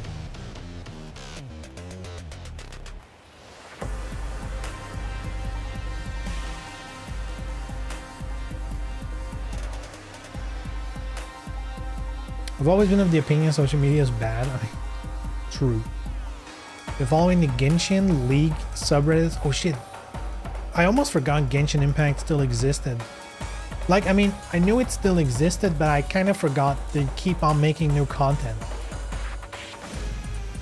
So people mentioning leaks and memes in the main sub, yeah, that's... It's so normalized now to talk about leaks, it's crazy. And about spoilers. Like, again, the new Marvel movie, before the movie was out, people on Twitter were like, warning, people are literally posting the after credit scenes already, you know, like, it's like, all right, fuck people, I guess.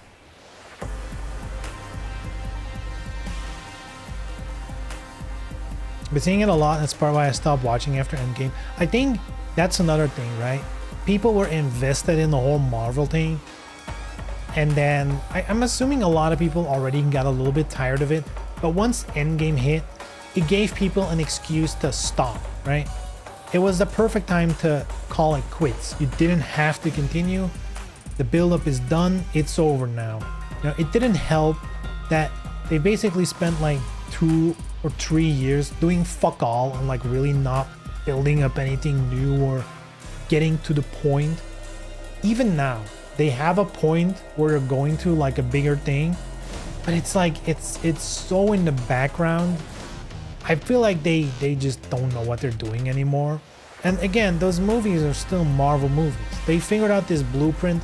I've been long of the opinion a Marvel film is just, they have a specific foundation. It's always the exact same thing.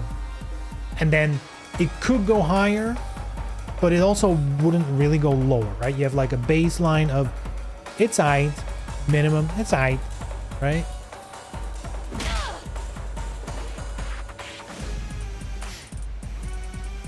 Yeah, I don't know. I feel like I just wanted to watch the movie because it looked like a fun theater movie. That's it. And like, you know, all the complaining, it's so weird. It's so weird. The whole thing like of it's cool to hate stuff. I've never really been that way. I'm like, I engage with things I like, and once I don't like something, I just go away from it and not engage with it anymore. Like, I never understood like things like hate watching and stuff like that. Couldn't be me. Except for DOA. That's not even true because I like DOA stuff. Anyway, rant over. I guess all you need to know is get off social media.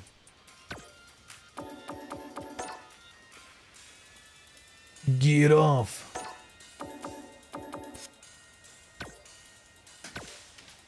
Or be immune to it. That's also possible.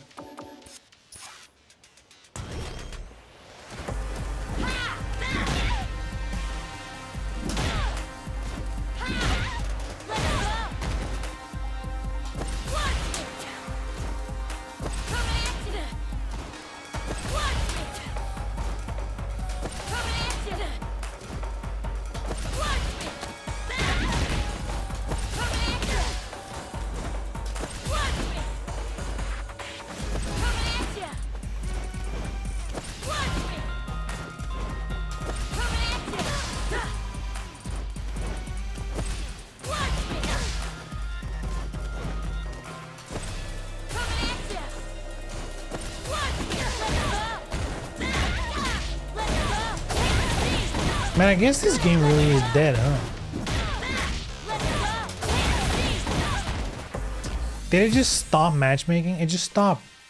It didn't even give me a warning. It's just like, nah.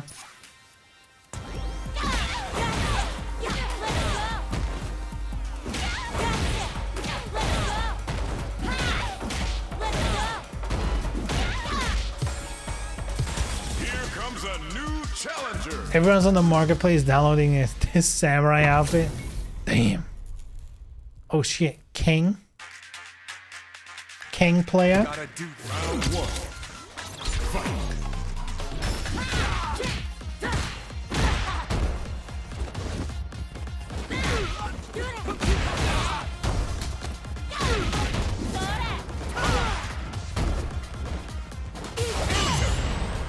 No shot, dude.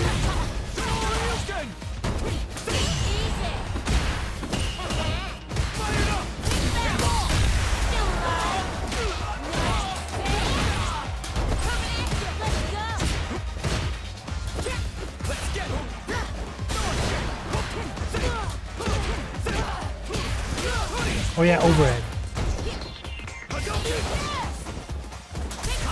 Uh-oh. Damn, that's a lot of damage. Round two. Fight.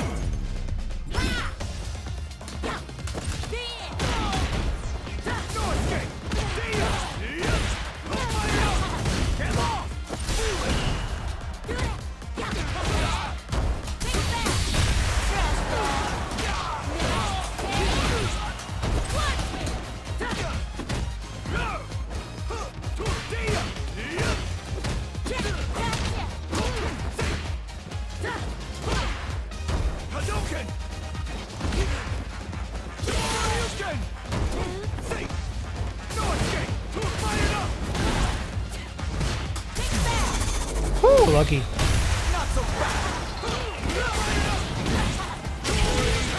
Oh, there's more. All right. Ken wins. Saying from day one this popular game is trash. What's bad about this game? Isn't it good? But you played it quite long.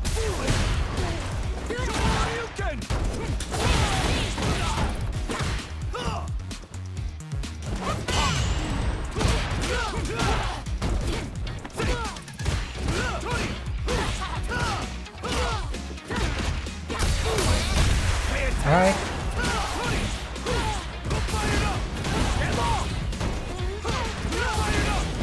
How did that hit me?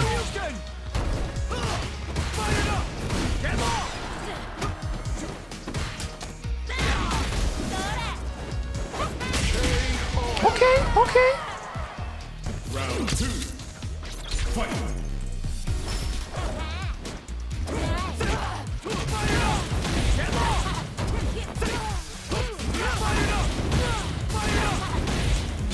Not much you can do, huh?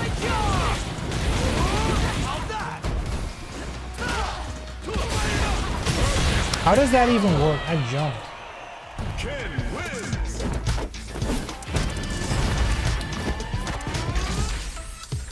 Like, he must have fucked up. Because if he would have punched me while I was standing up, he punched too early to hit me.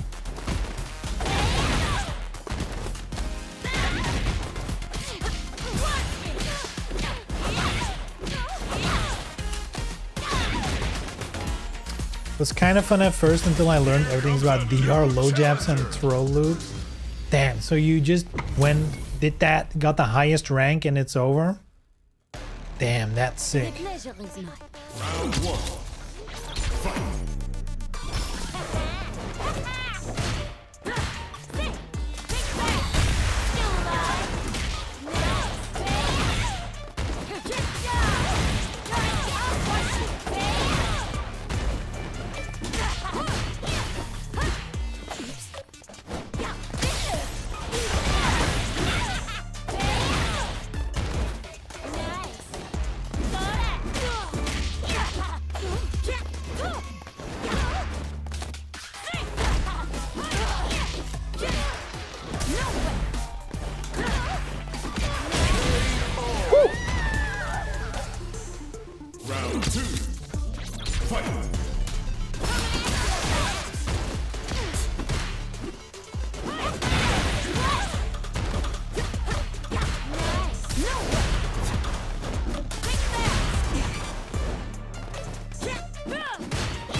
Oh! Oh! Oh, again! Again! Again!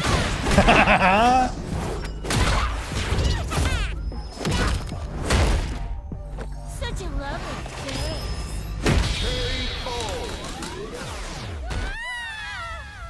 Judy wins.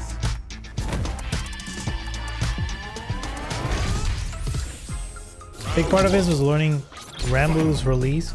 Remembering Granblue was more fun than Street Fighter. Damn, really? I mean, Granblue's not bad.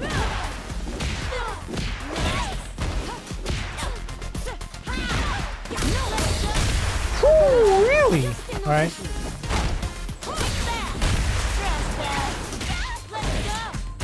Oh shit, nothing came out.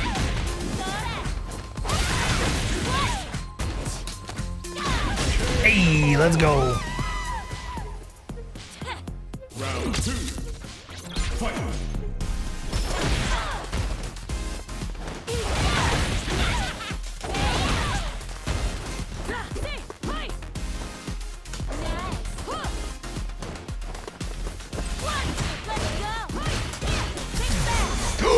Good shit.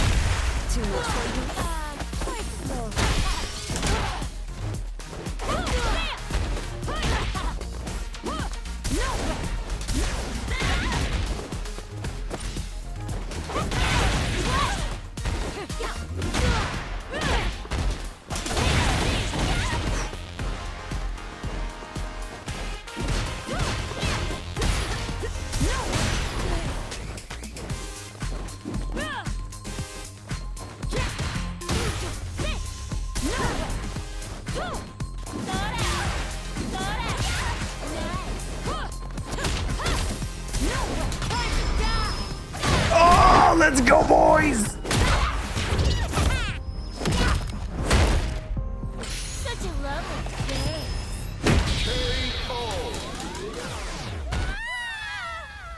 Judy wins. If you don't know what to do, revert back to the basics. If they're pushing buttons, there's an opportunity to punish. It is what it is.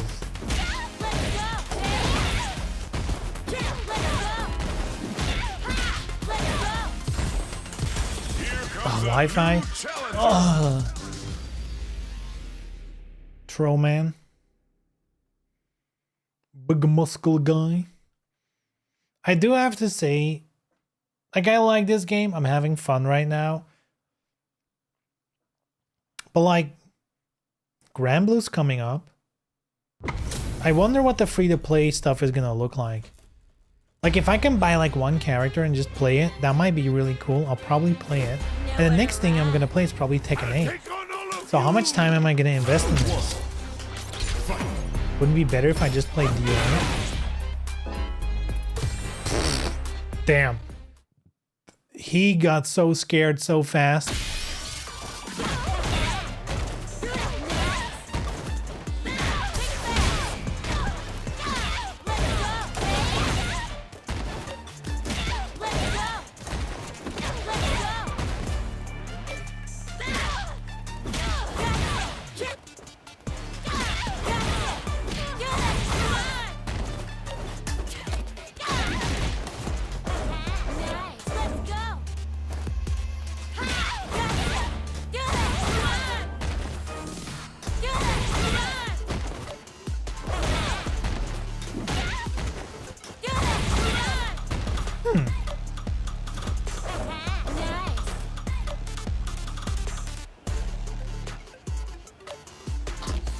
Oh yeah, disconnected means no more matches.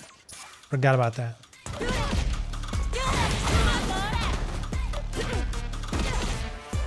Oh yeah, that was another strategy. Bring this into that. Here comes a new challenger. Need to use that more because I usually go for damage, but that's often not the best way. All right, you ready? Time to play. Round one. Fight.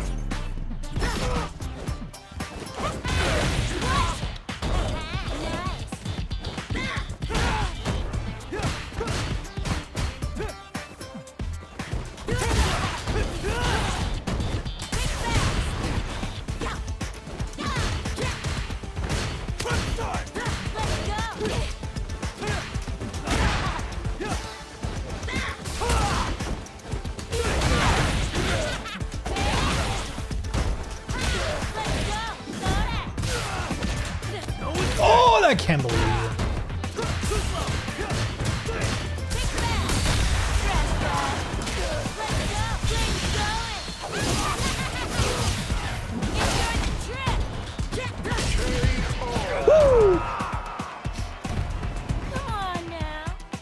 Come on now.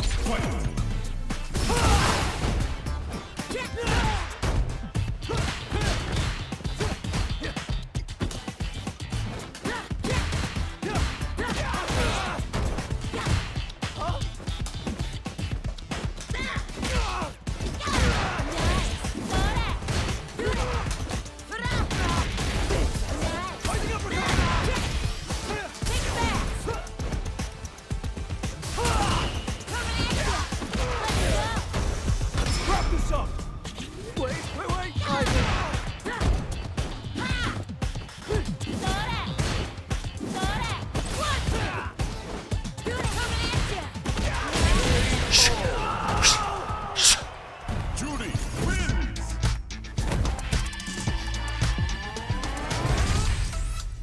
Damn, when did I get this good, boys?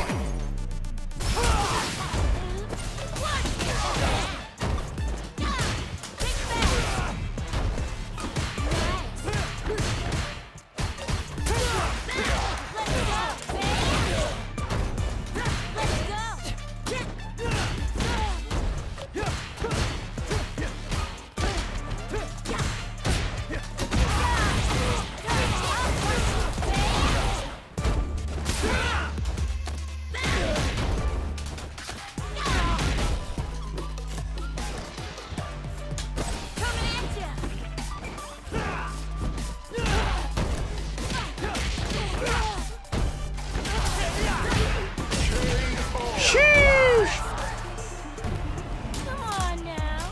Give me a little bit more. Round two. Fight. Oh!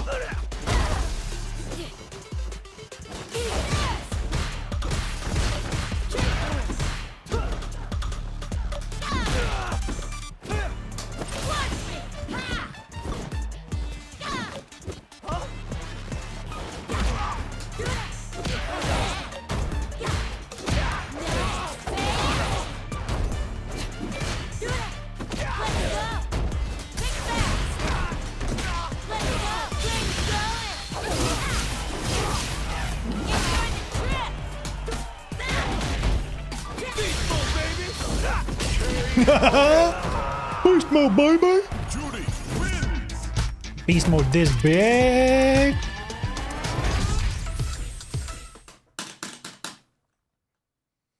Damn, what's happening? I was steamrolling in Granblue. Now I'm steamrolling in this game? Ay, ay, ay. What is happening? A monster has been born. Here comes a new challenger. Oh, I'm dead. I can't beat Dalsim. I don't think I've won a single match against him. Like against a real player, I mean. I don't think that's ever happened. I can't deal with him at all. It's DOA practice? Oh shit. Round one. Fight.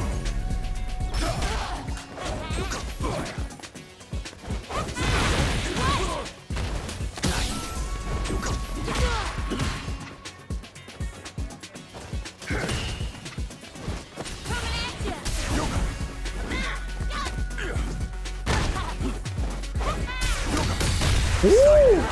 That's his thingy? It didn't even look like it. It was so green.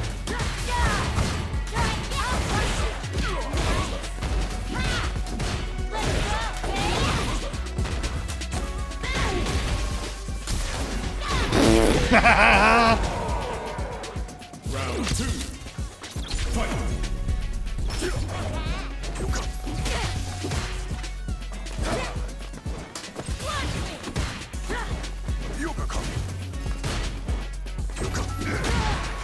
I thought I would jump over him like that.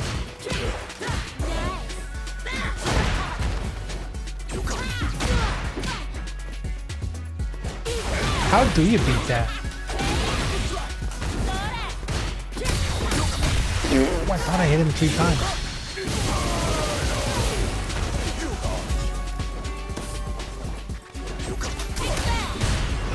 You can block?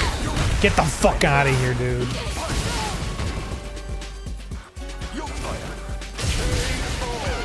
Get the fuck out of there. You can block after that?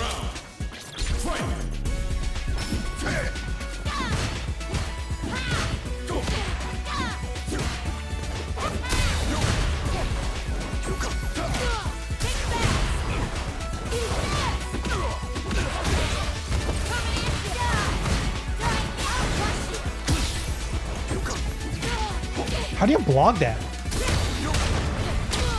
I'm actually blocking that, and it still hits me. He's like beating me with one move, but it's like a tricky move. There's a trick to it.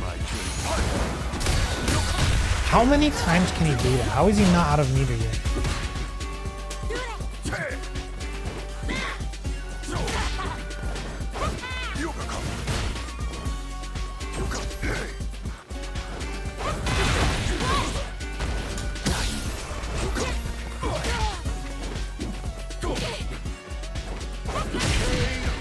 How did it hit me? See, Dhalsim is a bitch, alright? Dhalsim is a bitch. I don't know how to beat him. He has too many trickaroos. The tricky boy.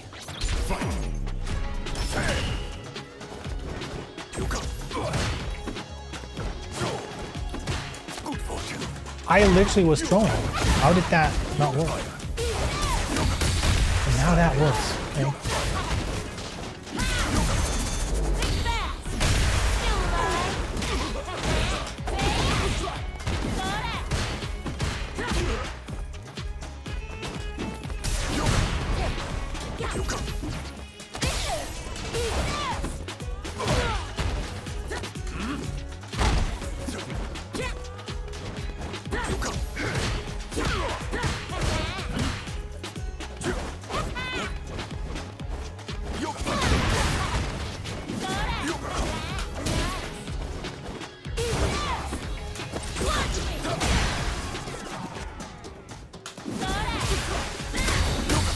Again, dude. How much meter?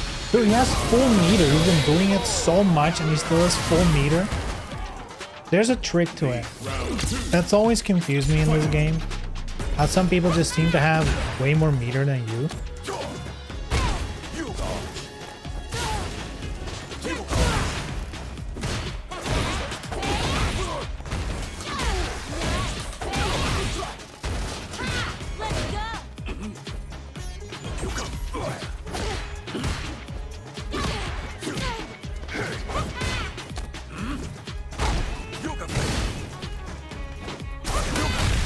How, dude?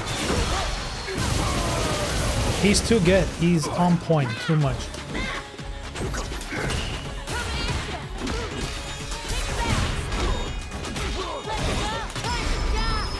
He's too... What the fuck, dude? This game is bugged. Oh, he's a Wi-Fi player.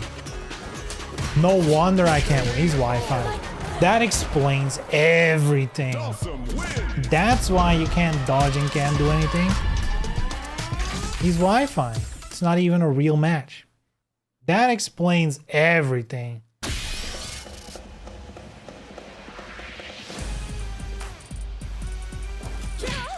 feel like when someone's playing on Wi-Fi, you shouldn't lose points. And they should lose double points. Here comes a new challenger. Right? That's only seems fair. Like if you're not using Wi-Fi, like the game knows you're wired and their Wi-Fi, they should punish them in some way for it. Right? Because this is what you get, black screen. They should lose health for every lost packet, damn. You basically just hold back and you're winning. Nowhere to run. This will be a good fight. Round one. Fight. Hadouken! Hadouken! Take this!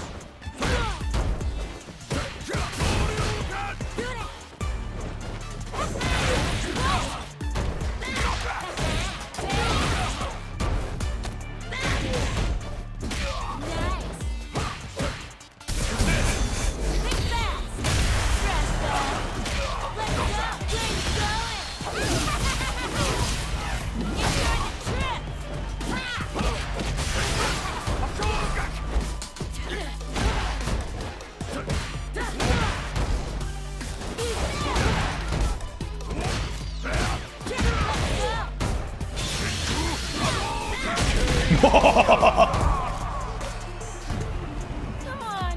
Round two. Fight.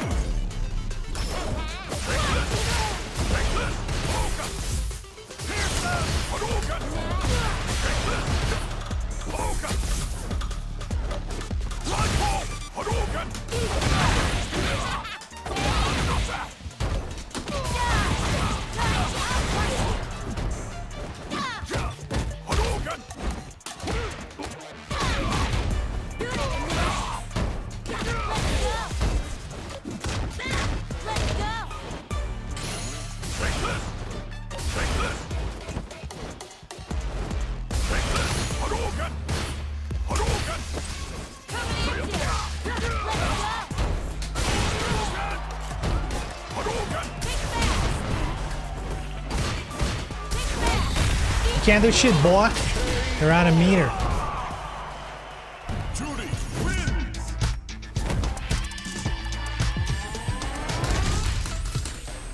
Round one. There we go. Fight. Whoa, what? Multiple hits? That's new. Let's go.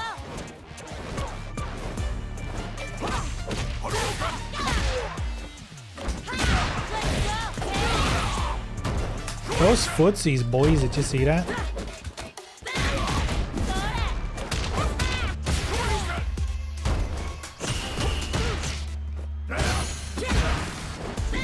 Damn, is this Claymore?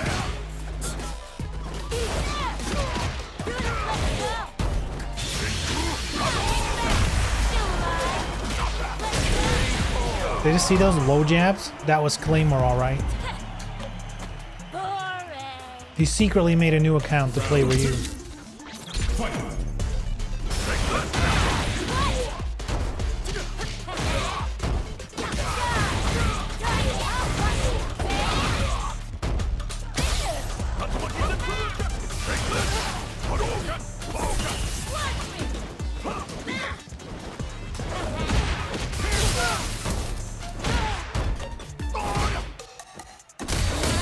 Oh, are you kidding me? Cheater.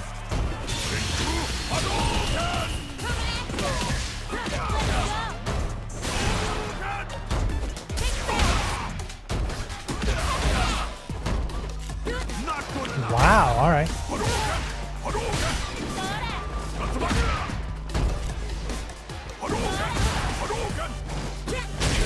Are you kidding me? How did that whiff?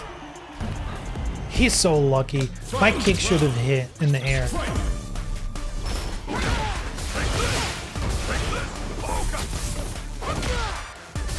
Yo, I wasn't even close. The Wi-Fi strikes again.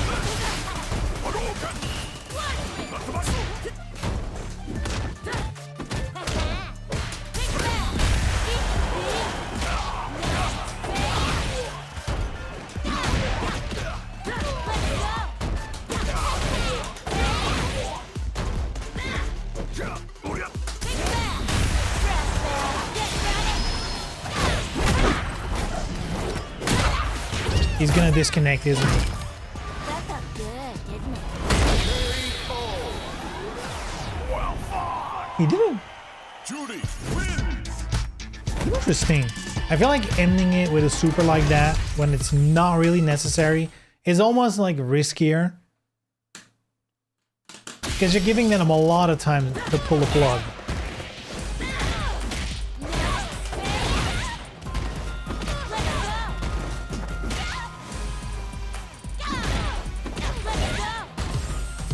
Here comes a Damn, so none of you guys play this game anymore?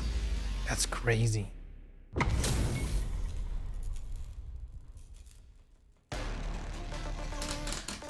round one.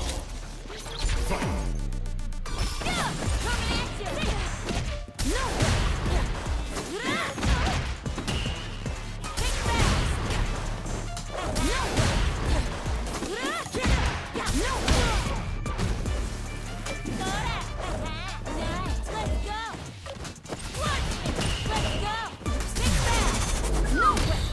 Good shit. I do it just too tired today. Burn all your energy on Granblue. Brr, what?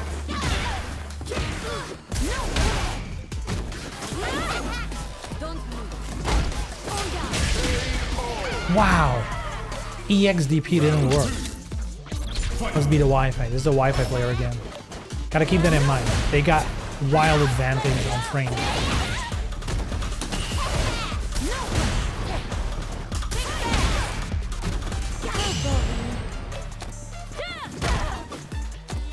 He's doing normal throws. That's the weirdest shit.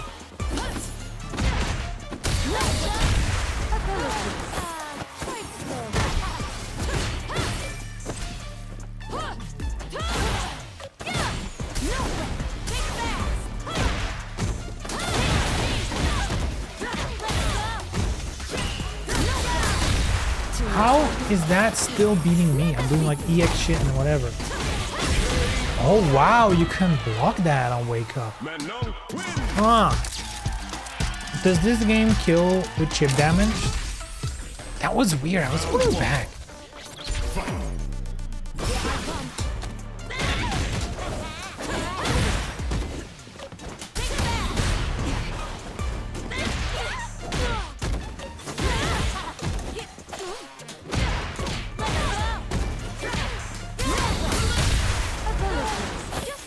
That was a combo, girl. Dude, that's weird.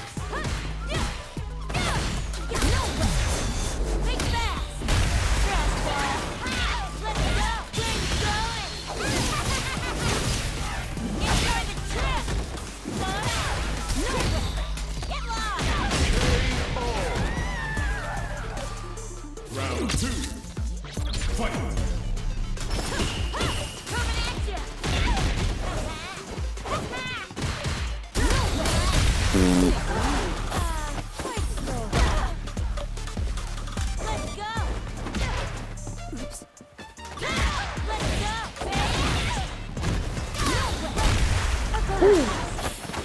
He's good at that.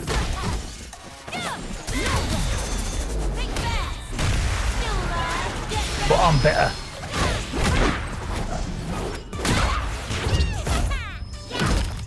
That felt good, didn't it? What a waste of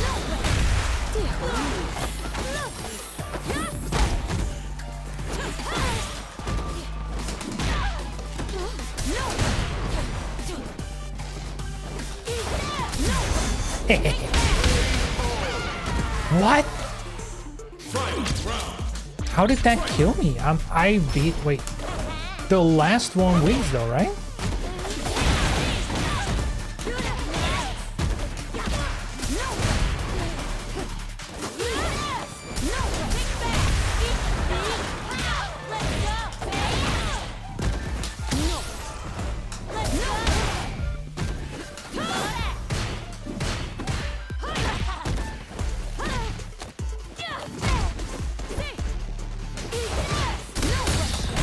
Oh my god, I pressed a button and nothing happened.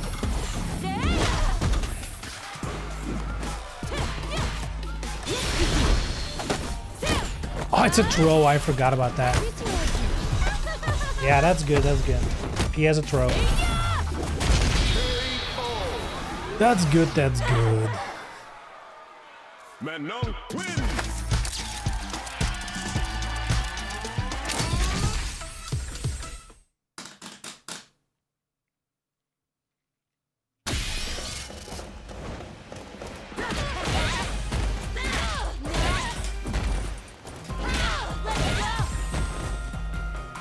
I'm not gonna do Wi-Fi's anymore, boys. So far, I've won every wired match and lost every Wi-Fi match. So, you know, excuse me for seeing a connection. Challenger. No pun intended. But pun intended.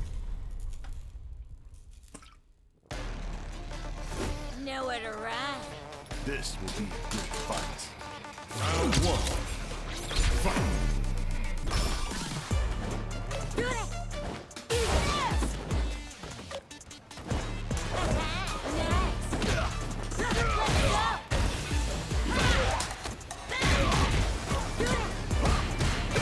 Nice. Let's go.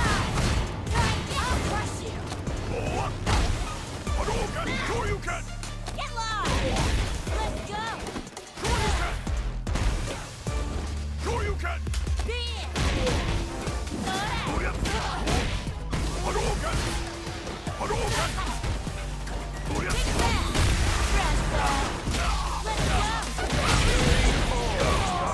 There we go. I feel like the longer I play, the worse I get. I'm starting to overthink too much. Round two. Fight. Hadouken.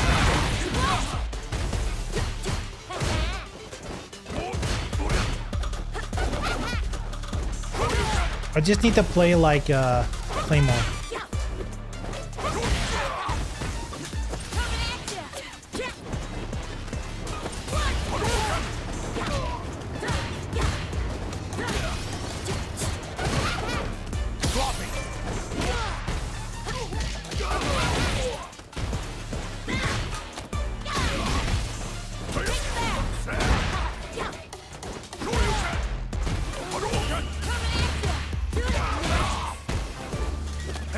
What the fuck?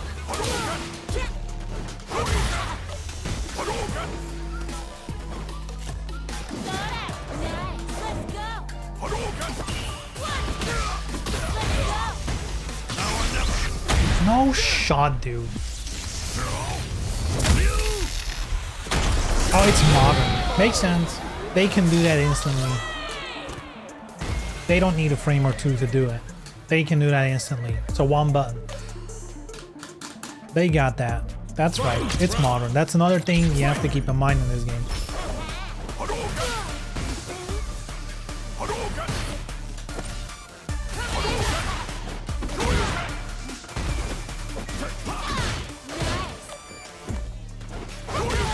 Dude, that hits from so far away.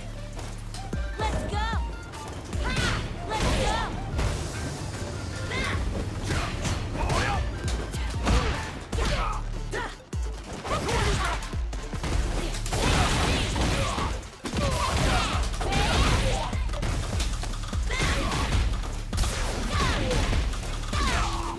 This is my chance.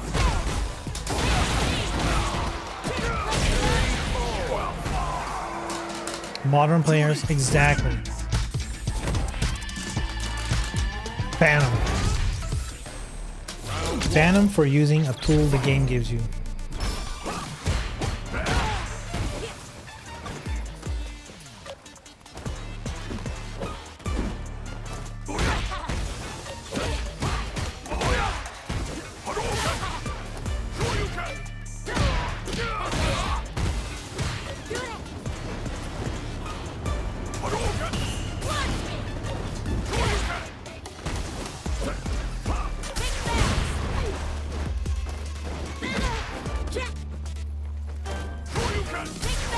What the fuck is going on, dude?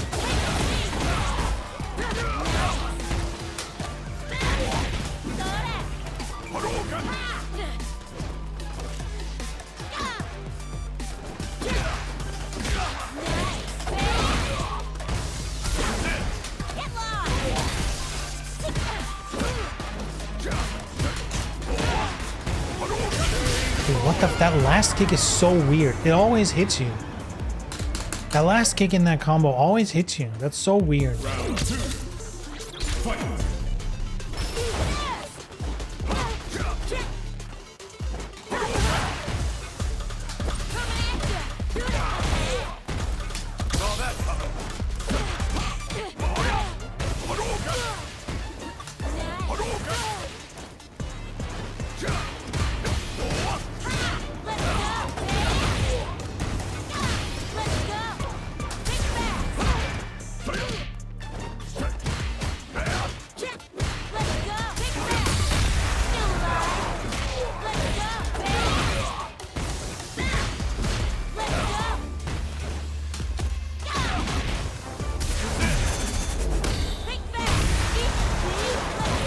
What the fuck?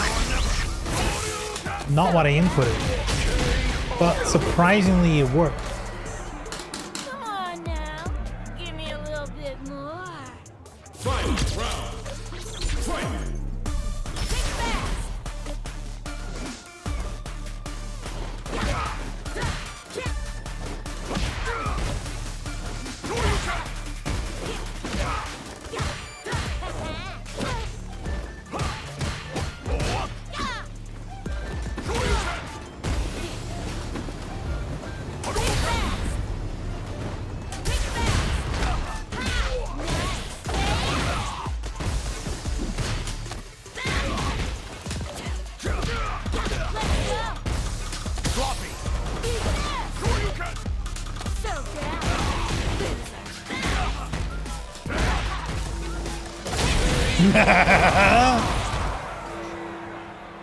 Judy wins.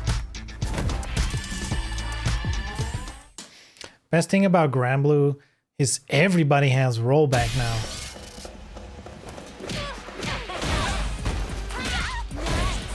This game has rollback too, right?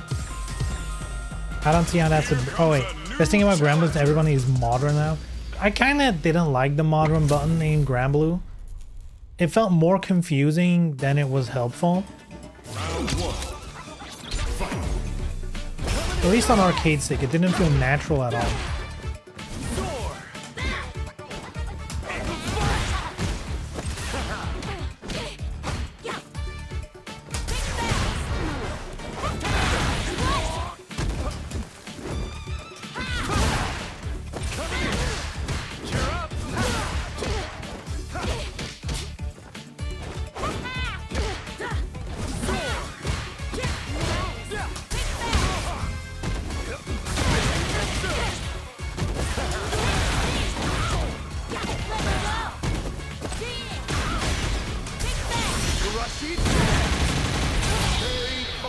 And it beats it now? Round 2. Fight.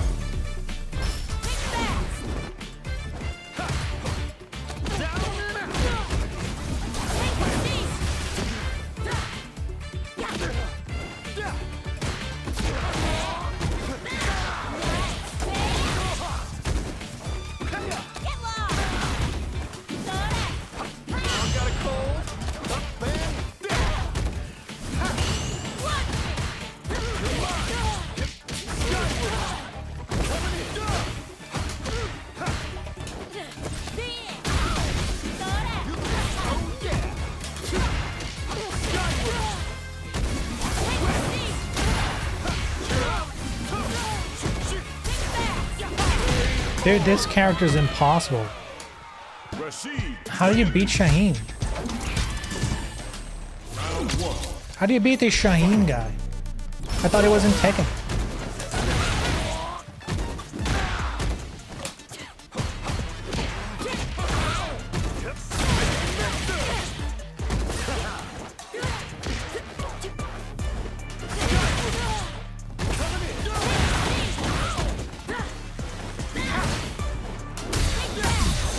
Oh my lord, no way, dude.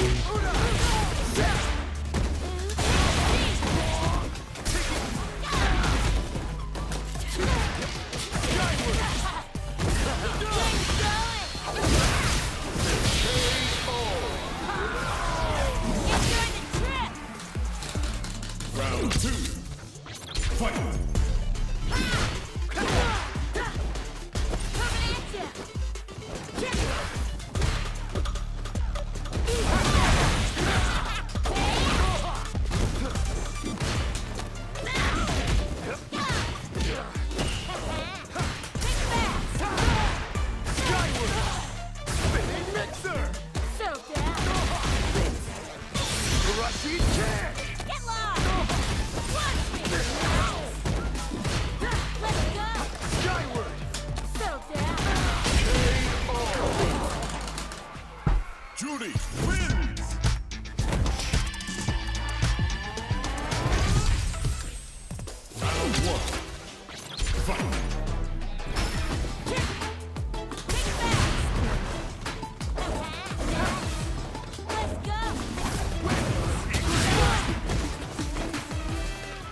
sick. Round 2. Fight.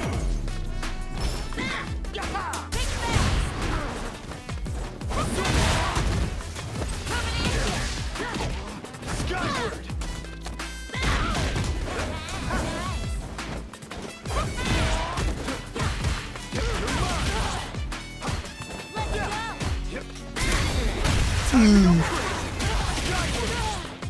I summon you! Great Desert Storm!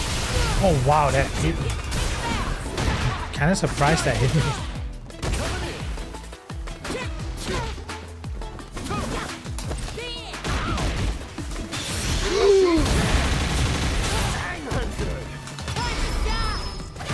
Oh, good block, good block, good block. Final round. Fight.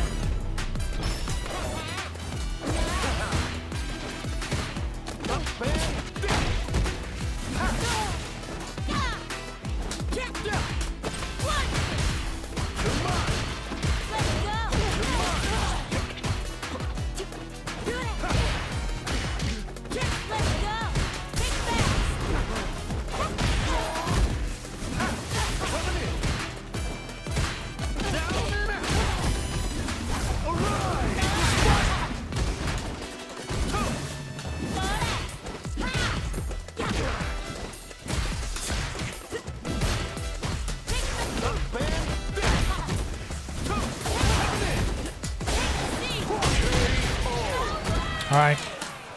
Rashid. I don't think I can do anything against him. He's just flying around, zipping around the map. He's kind of like Dalsim, right? Same thing. He's basically everywhere. You don't know how to deal with him.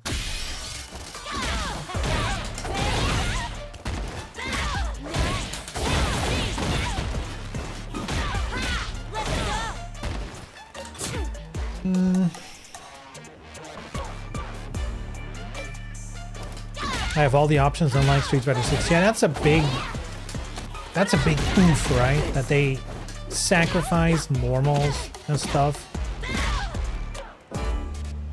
Again, especially for Manoa and stuff like that. That was really bad. Just like a straight up special move missing. That's a big no-no, isn't it? At least it is to me. That really fucks it up. I just felt like having both in Granblue, like it often messed me up more than it helped me. Like at some point when playing this weekend, I was just like, I'm not gonna think about the easy controls, because once I start thinking about it, I started to input the technical, like the normal inputs. I started to input them wrong because my brain was thinking about, oh, I need to press R1 plus medium to do the medium version, but I did the technical input, and it's like, no, brain, I just need to do medium. It's only when you do the easy version you need to make it more complicated with more buttons. It's like, wait, what?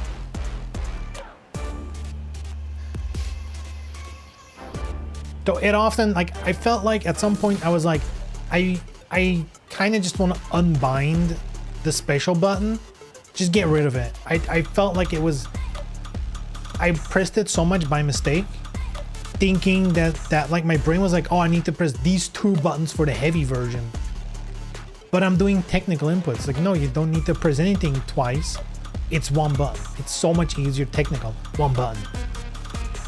Just do the thing heavy. Boom. You get the heavy input. Easy. One button. I can definitely see on a controller how easy mode is way easier. But I didn't feel the need for it at all on arcade stuff.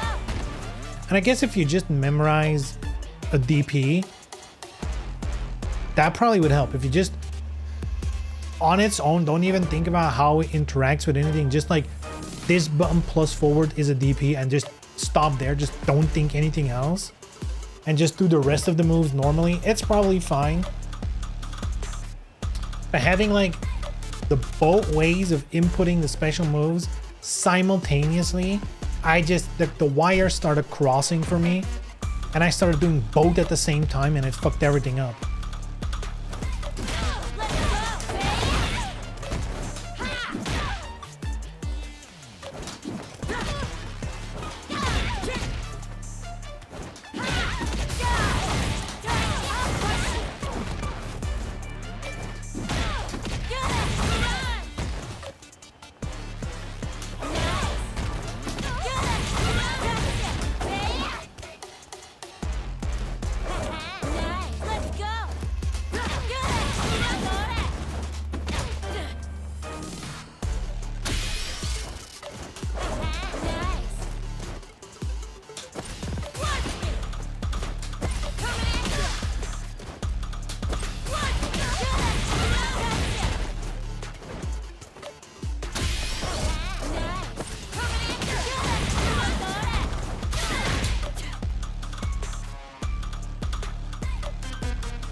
It's just muscle memory. I have one combo where I input one specific move with easy input, where I do the rest with motion inputs. I mean, sure, it's still, to me, it's not intuitive having both at the same time. I just felt like it hindered me more than it helped. I'm sure it's something you can overcome, but it didn't feel natural at all. Again, I'm sure if you play on a controller, it's way more normal. But like motion inputs feel really weird on a pad. You can unbind the button, yeah. That's probably what I would do. But actually, no, because like there is value to it, like instant DPs and stuff, if your character has a DP, which not everyone even has in Granblue, which is crazy. But like there's still value in having the button, and if I just unbind it, chances are I'm still gonna push the wrong buttons, because now it's already in my head that there's a different way to do it. I'm still gonna press the wrong button, but I'm not gonna be punished for it. So I'm not gonna unlearn the bad behavior.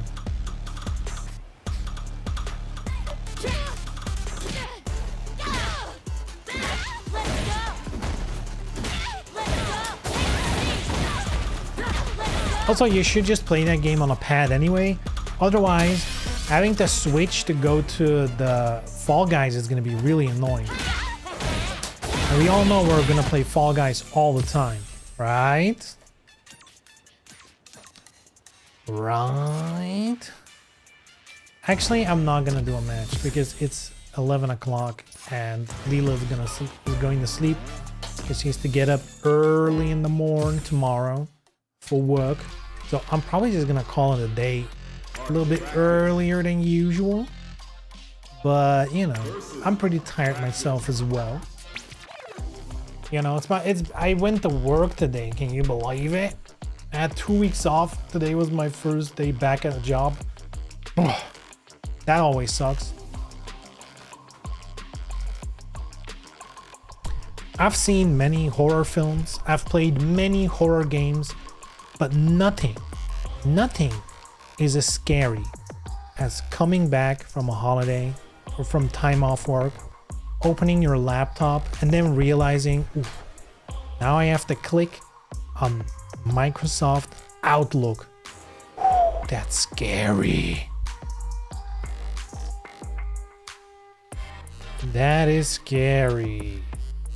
Outlook after time off. Ooh.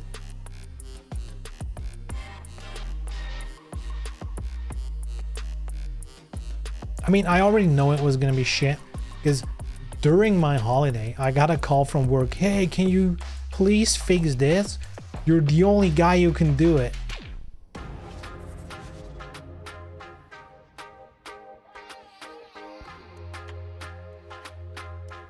To be honest, I play with the Hori pad that doesn't have analog. It's kind of annoying to do this chibi stuff. Yeah. Here's the thing, I've been playing with arcade stick for so long. Just that, like, recently I did it with, it was with DOA6 actually on PC. I was like, oh, I don't have the basic costumes unlocked. Let me just do like a couple of the quest mode things, you know, get like the costume parts and stuff like that. It's almost feeling DOA, right? And I was playing because it was late. Didn't want to make noise with my arcade stick, so I started playing with the PS5 pad. Oh my lord, that's not a good pad for fighting games. Even DOA, which is not heavy on motion inputs or anything, it still felt like ass. Like, it's not a good pad at all for fighting games. I like the PS5 pad I like it for the majority of things, but fighting games ain't it.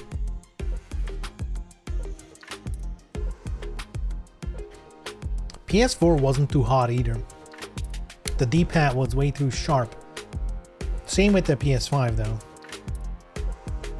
Honestly, the PS3, when it comes to like basic controllers, right? The basic PlayStation controllers, I think PS3 had the best one, the best D-pad for fighting games.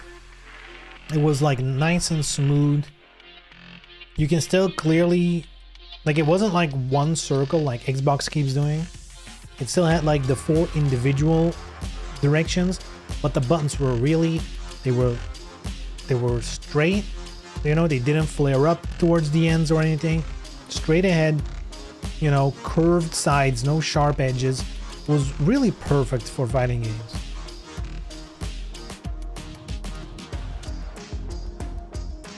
I never liked the Xbox controllers for fighting games.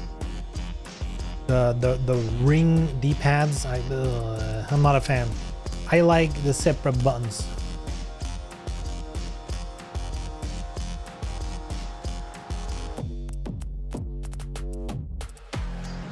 Boom, boom, boom.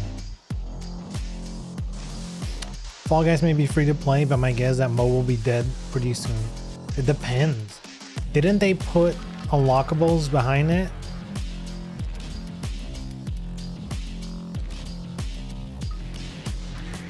I think it's gonna be dead pretty soon too, because like Fall Guys is Fall Guys. Like, I mean, I guess there can be too, because there's literally another game called Stumble Guys, which is, it's kind of baffling that exists. It's like a straight up rip from Fall Guys. Like, actually is a rip from Fall Guys that they put on mobile first, and now it either is or is coming to PlayStation, which is like, but Fall Guys, like, I'm baffled that that's allowed. It's such a blatant ripoff. There's a few of them. Yeah, it's like, I don't know. I think the issue is that it's like a separate mode. If they would have, you know, like, I don't know, if they would have made it in a way where, I guess Fall Guys is just a little too, like, it's nothing you can do while waiting for a match or whatever. It's gonna take too long. I don't know. I can see it being dead pretty fast as well, because it's like, it's a cute idea. It's gonna grab some attention for a little bit, you know, and even if it's free to play, it's like, oh, you can play it. But again, if people are coming for that, they might as well just play Fall Guys.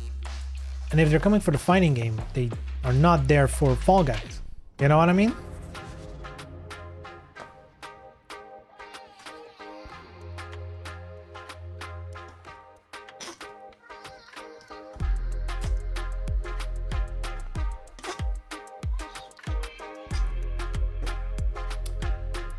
That's why DOA is in such a unique position where there are no volleyball games out there.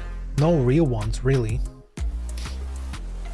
So if they make a fighting game where there's a single player mode, you know, do the story mode like usual, sure.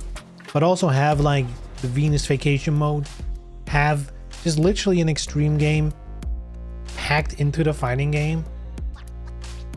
Unlockables there, you know, unlock the bikinis, get them in the fighting game, that kind of stuff, all the good stuff. You know, especially if you look at Venus Vacation, it's far beyond bikinis at this point, right? There's so many like top to bottom actual outfits in that game, right? But also put multiplayer in that, you know, volleyball multiplayer, and guess what? That is gonna work, because if people come for the volleyball thing, it's still the only game. Where else are they gonna go? There's nothing else like it. There's no alternative. So they're stuck in DOA, and then they might get introduced to the fighting game. And for the fighting game players, we know the volleyball thing isn't gonna die out, because I mean, we see the numbers on Venus Vacation. It's not going anywhere.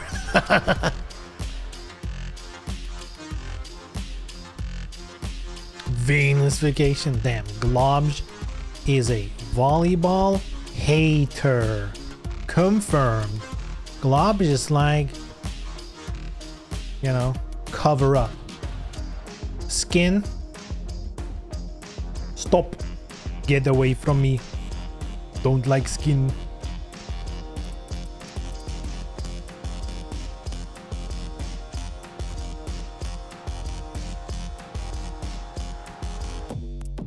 They should just have fighting game spin-off as a mode in Venus Vacation. Yeah, I mean, it's the same thing. Just bundle both of them together. I honestly think it genuinely will work. It genuinely will work. Because like, if there are 100% people, 100% there's people who like the extreme games that aren't as interested in the fighting game, right? So if they go to play the volleyball thing, they might, like, they're there. There's like maybe a quick match just to give it a shot, right? Extreme 3 had very little gameplay, but it was there. Venus Vacation and nothing but gacha. I mean, yeah, sure. If we're focusing down on like Venus Vacation, the game, sure. For me, Venus Vacation right now is just like the name of the volleyball portion of DOA. When I mean like the Venus Vacation mode, I'm talking about extreme, you know, that kind of gameplay where you can do the volleyball, you can do some mini games, implement the multiplayer, boom, boom, boom, go get it. Easy money. Let's do a Riona. Yeah, put in a Riona video editor. God damn. God damn. God damn. God, can you imagine if they would make DOA and they're like, here's also a video editor. You can take these characters, have them do animations and shit in places where you choose, in order you choose. Oh boy. Oh boy.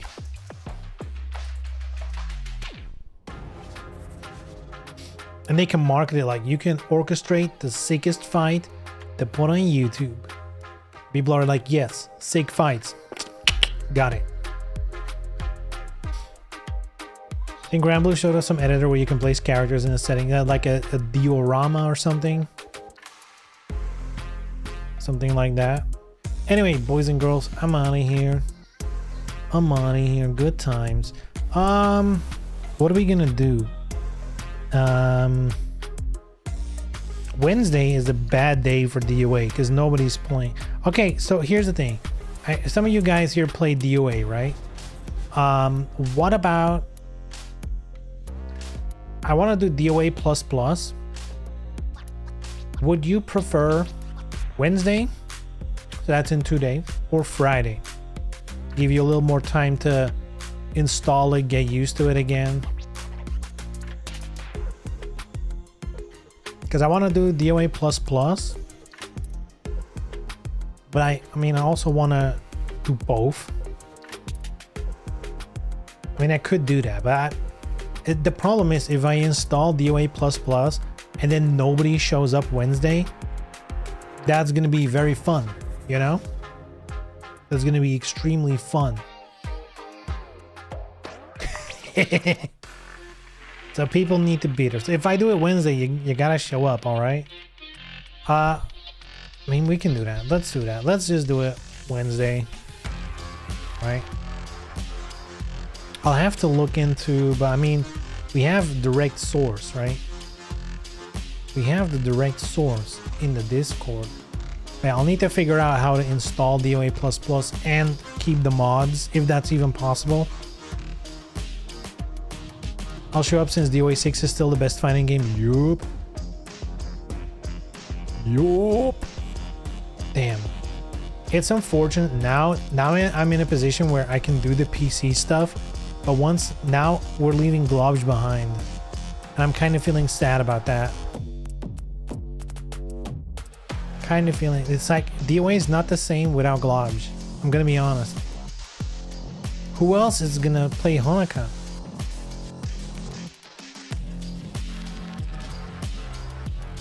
It's just not the same. Quickly, let's do a crowdfund for like a good GPU for Globj. And then, isn't it almost free? Yeah, but you need a PC to run it. And I don't think, I mean, maybe I'm completely wrong, but I don't think Globj is a PC gamer. No Honoka PC up? No. It's basically just Claymore and Beaver and Awesomic. Isn't it on some cloud gaming thing? Yeah, because fighting games are sick to play on the cloud. Those cloud things barely work for normal games, you know? You can get away with it if you're playing Assassin's Creed or some shit. But I mean, I remember trying out GeForce Now or something.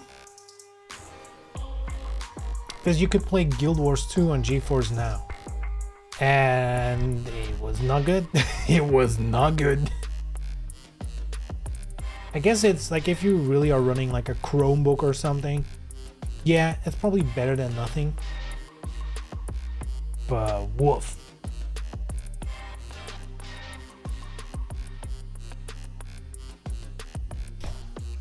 They said you can, not you should. Yeah, anyway, let's do DOA++ on Wednesday, alright? Let's do it. Let's do it. Let's do it. I'll post it on Discord and yeah, be there. Or I'm not even gonna say be squared, just be there. That's an order. Be there on Wednesday. At least one of you. Alright guys.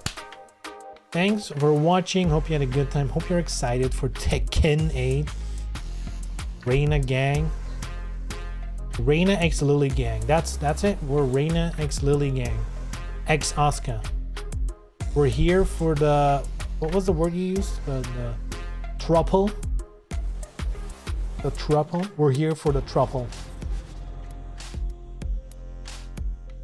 Unless it turns out Reina is like a possessed demon that's like 100 years old. Some shit. Then it's weird. Reina looks like evil Asuka. Maybe it is. Maybe Asuka and Reina were twins separated at birth. And one of them became Kazama and one of that actually might make so much sense story-wise. That actually might make a lot more sense than you would expect. She does kind of look like it, to be fair.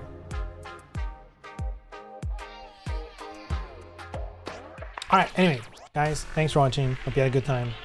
I'll be back Wednesday, DOA 6++. PC. I mean, obviously PC, whatever. Yeah, good shit. Be there. Install the mod. Play DOA. It's all good. And when's Granblue? In like a month? That's a lot of DOA time. Alright guys, take care. And I'll see you on Wednesday. Alright? Bye-bye!